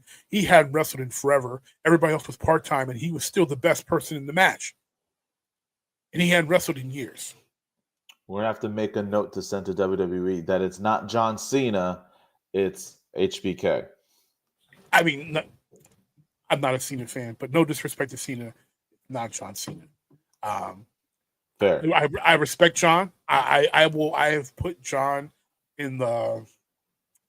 I do a pyramid, so to me he's on the level right above the top. But that encompasses all wrestling and not just WWE. WWF, he's up there, but yeah, it's Shawn Michaels. I mean, can you name? I mean, you can't name that many great John Cena matches. They're just not that many. And nothing personal against John. He's not half the worker that Shawn is. He's more like Hogan. He's more gimmick than in ring ability. Shawn has it all. He did it all. Yep. He made you hate him. He made you love him. He made you cry. He made you laugh. He inspired you to be rebellious. He inspired you to seek God. Like, ain't nobody else doing that. So Shawn Michaels. Love that answer. Best heel turn of all time. Oh man, I'm so tempted to say Shawn Michaels super kicking Mario Jannetty. It's an iconic one, but the greatest heel turn of all time, as much as I loathe the man personally, is Terry Boyle, Hulk Hogan, in the NWO. That is the biggest, most impactful heel turn. It changed the business. It lit WCW on fire. There's no bigger heel turn than Bash of the Beach '96. And they followed it up very well, man. in today's day and age, you might hear Cena's heel turn earlier this year was would rival Hulk Hogan's, but the follow to that heel turn just didn't do it. I'm not going to blame John Cena because the crowd does not want to boo Cena. That's Well, the problem right there. the problem is we all saw it coming. They turned heel Cena unexpectedly. And that's what was so big about Hogan. Even though Hogan was stale, no one saw Hulk Hogan turning heel because even though he is as a wrestler, he was stale. He was still in movies. He had done Three Ninjas movie. He had Suburban Command. He was still big in Hollywood. He had the Thunder in Paradise TV show. Like he wasn't failing in popularity. He was just stale as a character. So nobody thought, like, why would you turn heel when so much is still so good for the guy? But he turned heel anyway, and it was a shock. No one was shocked when John Cena turned heel. We all saw it coming. They told us it was coming. Had John Cena turned heel 5 years ago, it'd have been a shock. It just heel turns are supposed to shock you. And that one didn't shock you. But HBK and the Rocker, everyone loved the Rockers. HBK turning on Marty shocked people. Hogan shocked people. And there's some other big ones, but like those ones, Andre turning shocked people. But Hogan's, it was just too monumental. It impacted the business way too much for it to be anything else. All right. Next one. Give your Mount Rushmore of WrestleMania main events. Ooh, main events.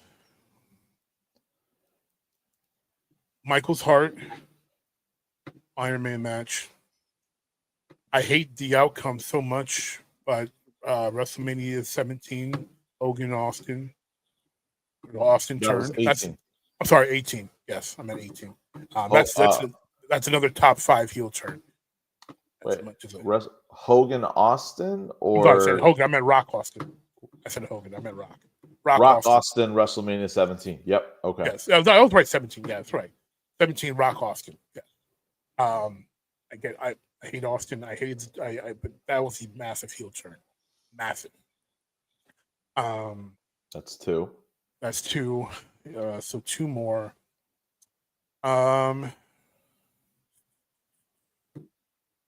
Mania. I was happy for the result of this, even though the match itself wasn't that great, but it was big as far as impact and big as far as changing of the guard. And that is Hogan Warrior. Oh, yeah. Warrior's intensity was so palpable.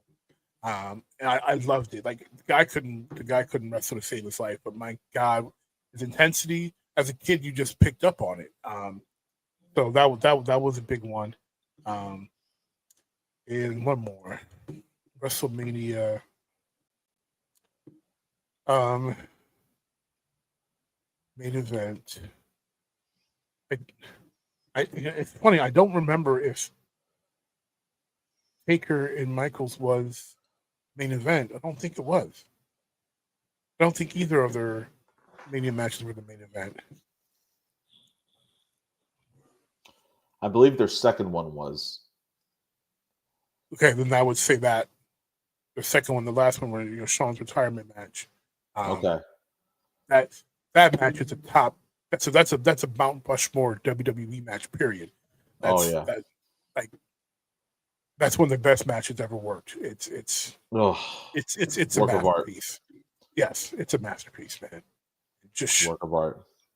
That is a very strong Mount Rushmore. Very, very strong. Those are some great picks, man. Great picks.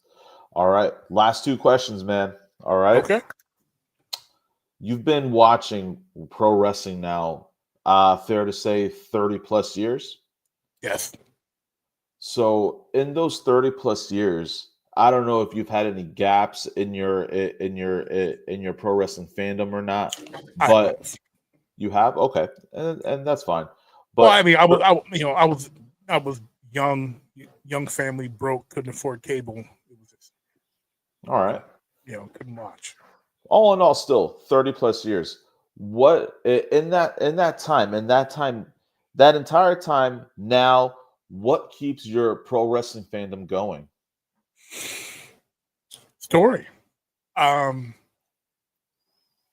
What drives entertainment, period, is story. If it's a video game, it's pro wrestling, it's sports. People lament about how much better basketball was in the 80s and 90s. Part of that is because the NBA was better at storytelling then than it was now. Is now. The NFL was better at NFL films are some of the best storytelling you'll see. Wrestling is storytelling. The only difference is it's predetermined at the end, and they take you through a roller coaster of emotions. But it's storytelling. That's what entertainment is about. Whether it's a movie, a television show, a sporting event, it's story of struggle, it's story of good versus bad, it's story of triumph and failure, heartbreak and loss. Um, Wrestling has done a great job of finding multiple ways of telling the hero's journey. Most modern stories are all versions of the hero's journey. Which, if you don't know, hero's journey is a Chinese story, tale of a Chinese man who goes off to the west and journeys. But both modern stories are modifications of that, and wrestling has done such a job with telling the hero's journey multiple ways through guys in their draws throwing each other around the ring and standing in front of a camera and talking trash back and forth to each other. But that's really what keeps me is these, a lot of these guys, phenomenal physical specimens and women now, these physical specimens who tell these stories, and they are able to enrapture your attention and your interest in that story. That's really what keeps me coming back. And that's why, the nostalgia is so strong for certain matches and such because of the story. The emotional moments we talked about before, tied to story, boyhood dream, story, players' retirement story, Shawn and Taker, 20 years of history of going back and forth story. The street fight between Shawn and Triple H, their best match, real life friends, bad blood, story. Finishing the story, Cody Rhodes. Cody Rhodes finishing the story has been the biggest moment. Even though I downplayed it, Cena turning heel. To me, every big babyface deserves a chance to turn heel. And Cena gets to walk away finally being a heel and having a chance to have a run as a top guy as a heel. And I think he deserved it, even though I'm not a big fan of his. It's about completing the story, man. And Bruce Prichard, even though I don't like the guy, he's 100% right. The way to make the biggest babyface is turn him heel and let the fans start to love him again. Rocky was booed. They chanted, "Die, Rocky, die." They turned him heel. People started to like him, and he became the biggest babyface. Austin was getting booed. They turned him heel, and they made that heel a babyface and became Stone Cold Steve Austin. That's how you make the big baby faces. You turn them heel. And it's all about story. Jeffrey agrees with you as well. It's storytelling. Thank you, Jeffrey. And I highly agree with you as well too. I've said this on multiple episodes, but I'm telling you now, Dominic Mysterio will be one of the most loved baby faces of all time because and this is my fantasy booking for him, where he's strayed away from the path that his father took to go his own way. He's in the wrong crowd, but then something is going to click where he's going to turn and that's going to lead him to finally embracing the Mysterio legacy, and he will have his own Mysterio mask. When a Mysterio mask is bestowed upon him and he puts it on, his own Mysterio mask for the first time, not one of these knockoff masks that he's wearing, which, by the way, he's paying tribute to legendary luchadors when he does that. Yeah, But when some of those masks are. I saw the one he did that was oh man, who at was it? AAA, Yes. yeah, I forget whose mask it was, but I recognized it immediately. I'm like, oh, he's done that with his gear so often. oh yeah, I love what Dominic's been doing, and you're right. When he turns babyface, it's going to be huge. I don't know if huge. I don't know if he's going to don the mask because it's so hard to get masked wrestlers over continually and to sell. You sell faces so more than you sell masks in the American market. So I think they may keep him more and have him more go down a path that honors both Eddie and his father. But when he turns, baby, the crowd is going. He's going to do the right thing when no one's expecting it, and the crowd is going to go nuts. Absolutely, man. And just like how another emotional moment that we didn't talk about earlier, but it kind of goes hand in hand.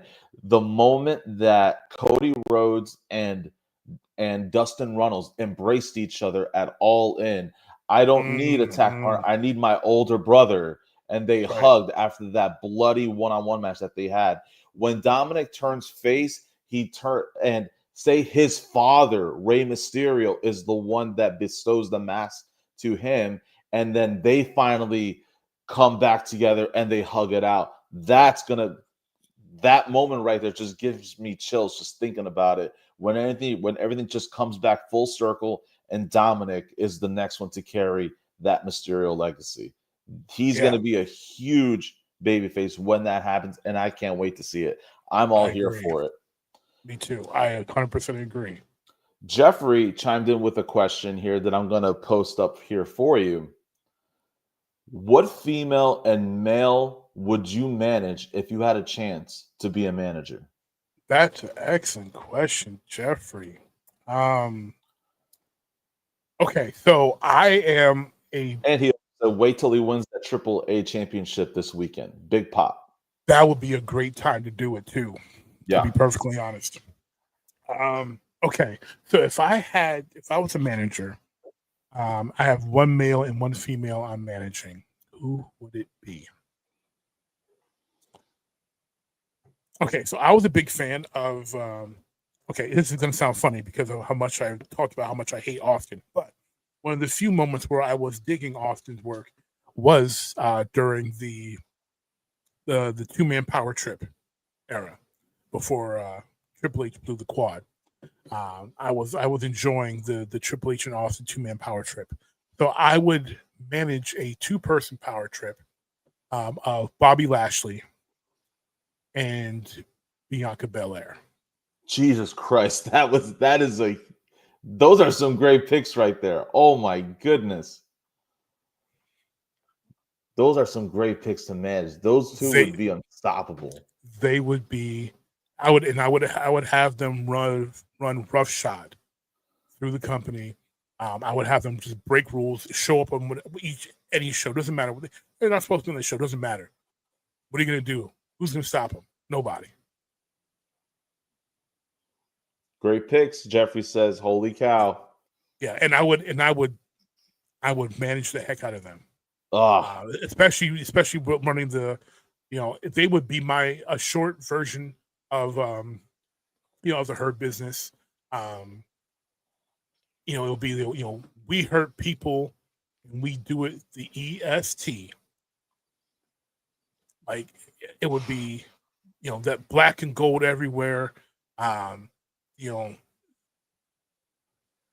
also since I do like it, I would push for like an intergender tag championship.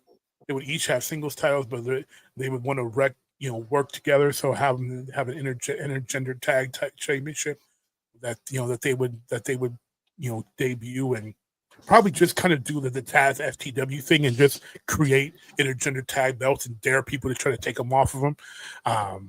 Open challenge style.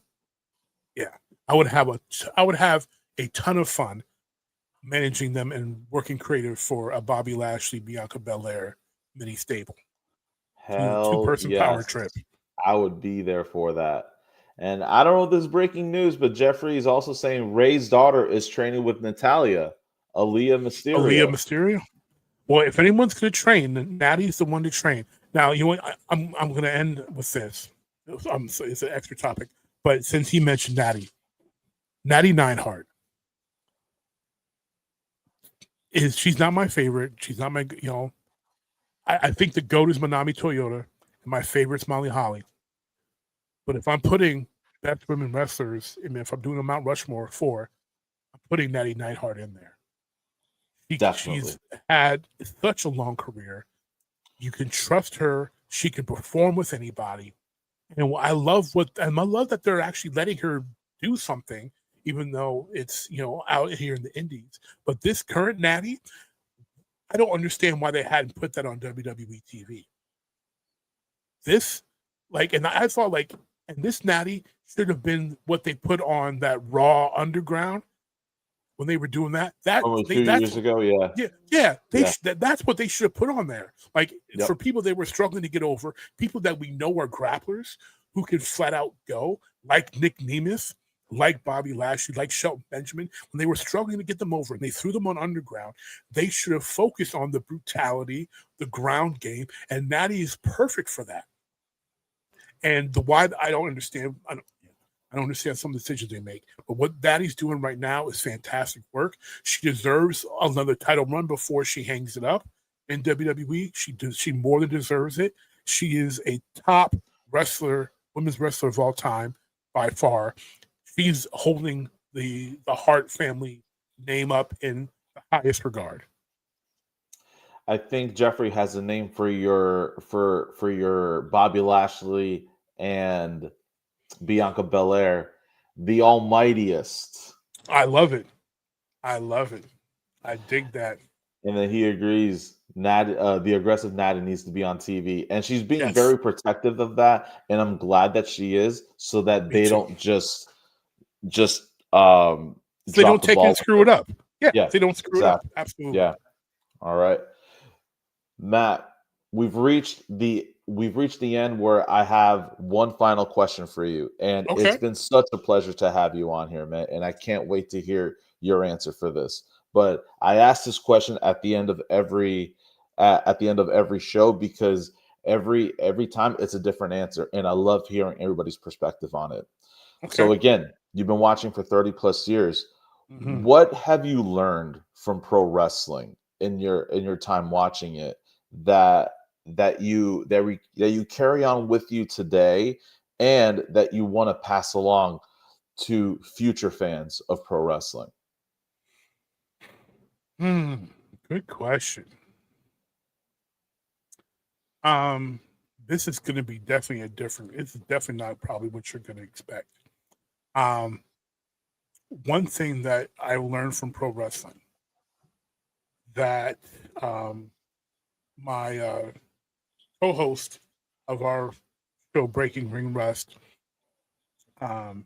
he and I would think he would also agree with this, because it touches us both personally, spiritually, because he and I are both Christians. Is pro wrestling teaches so much about redemption.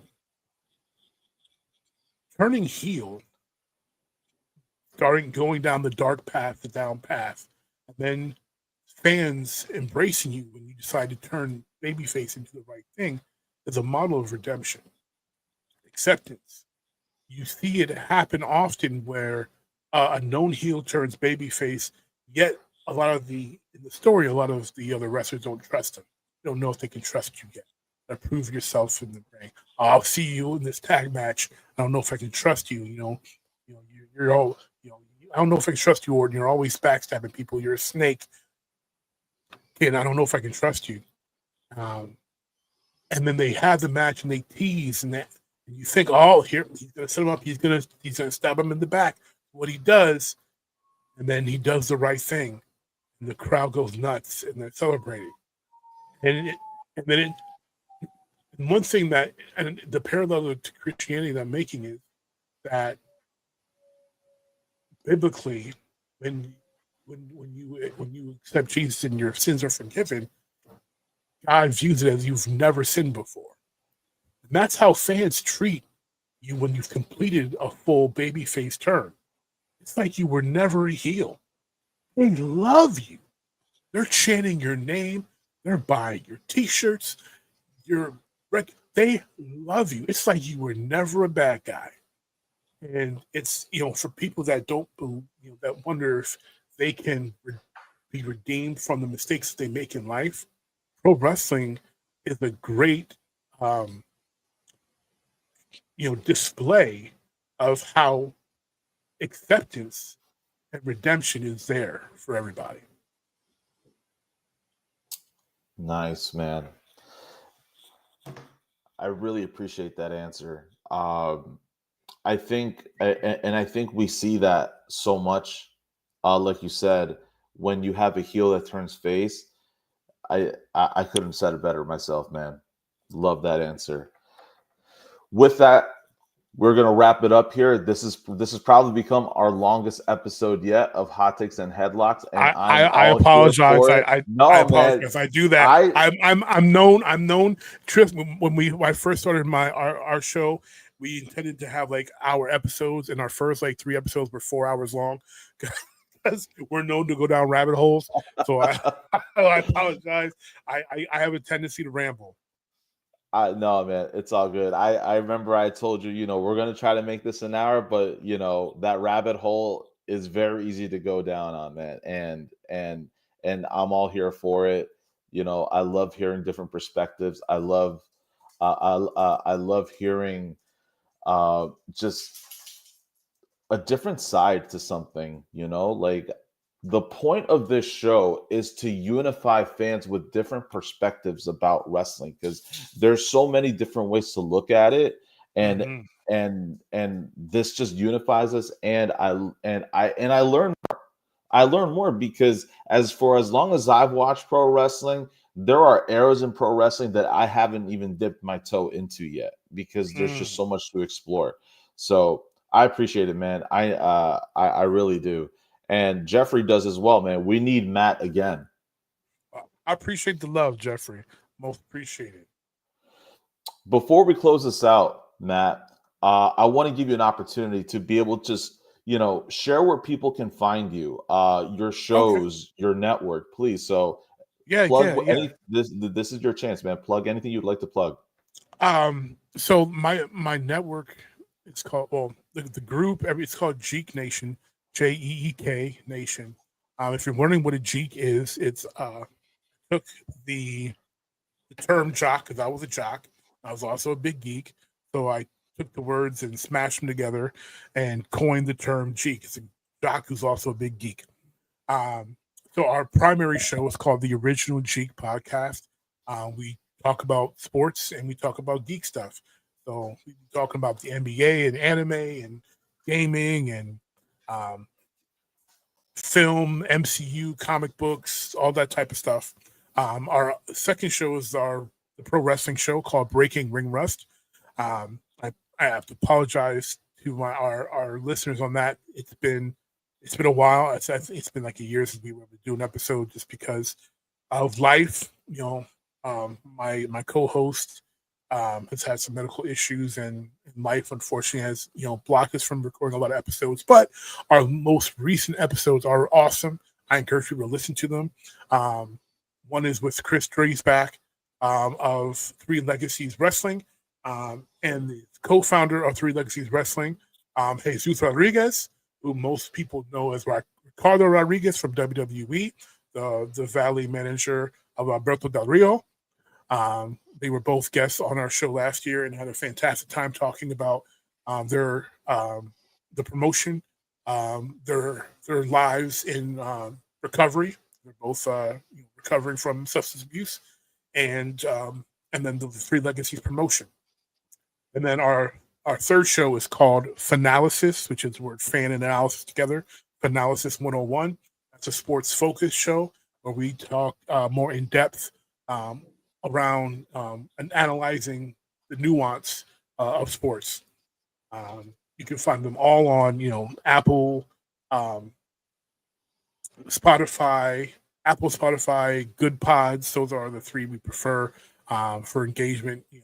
Spotify, there's, you can comment, do the polls and such. But those are the best, and the same with Good Pods. You can comment and share and stuff with those. We like those most for engagement purposes because we'd like to hear what people think about about the episodes. But at almost any podcast platform, you can find our shows. If you search by name or just search Geek Nation, you'll probably find any one of the three shows. If you like, the thought of combining sports and nerd stuff, we do have a Facebook community that's almost 500 strong now on Facebook. If you just search Geek Nation, you'll find them the page and then the community page. Feel free to join. Share memes and we have fantasy football that we do every year as a community.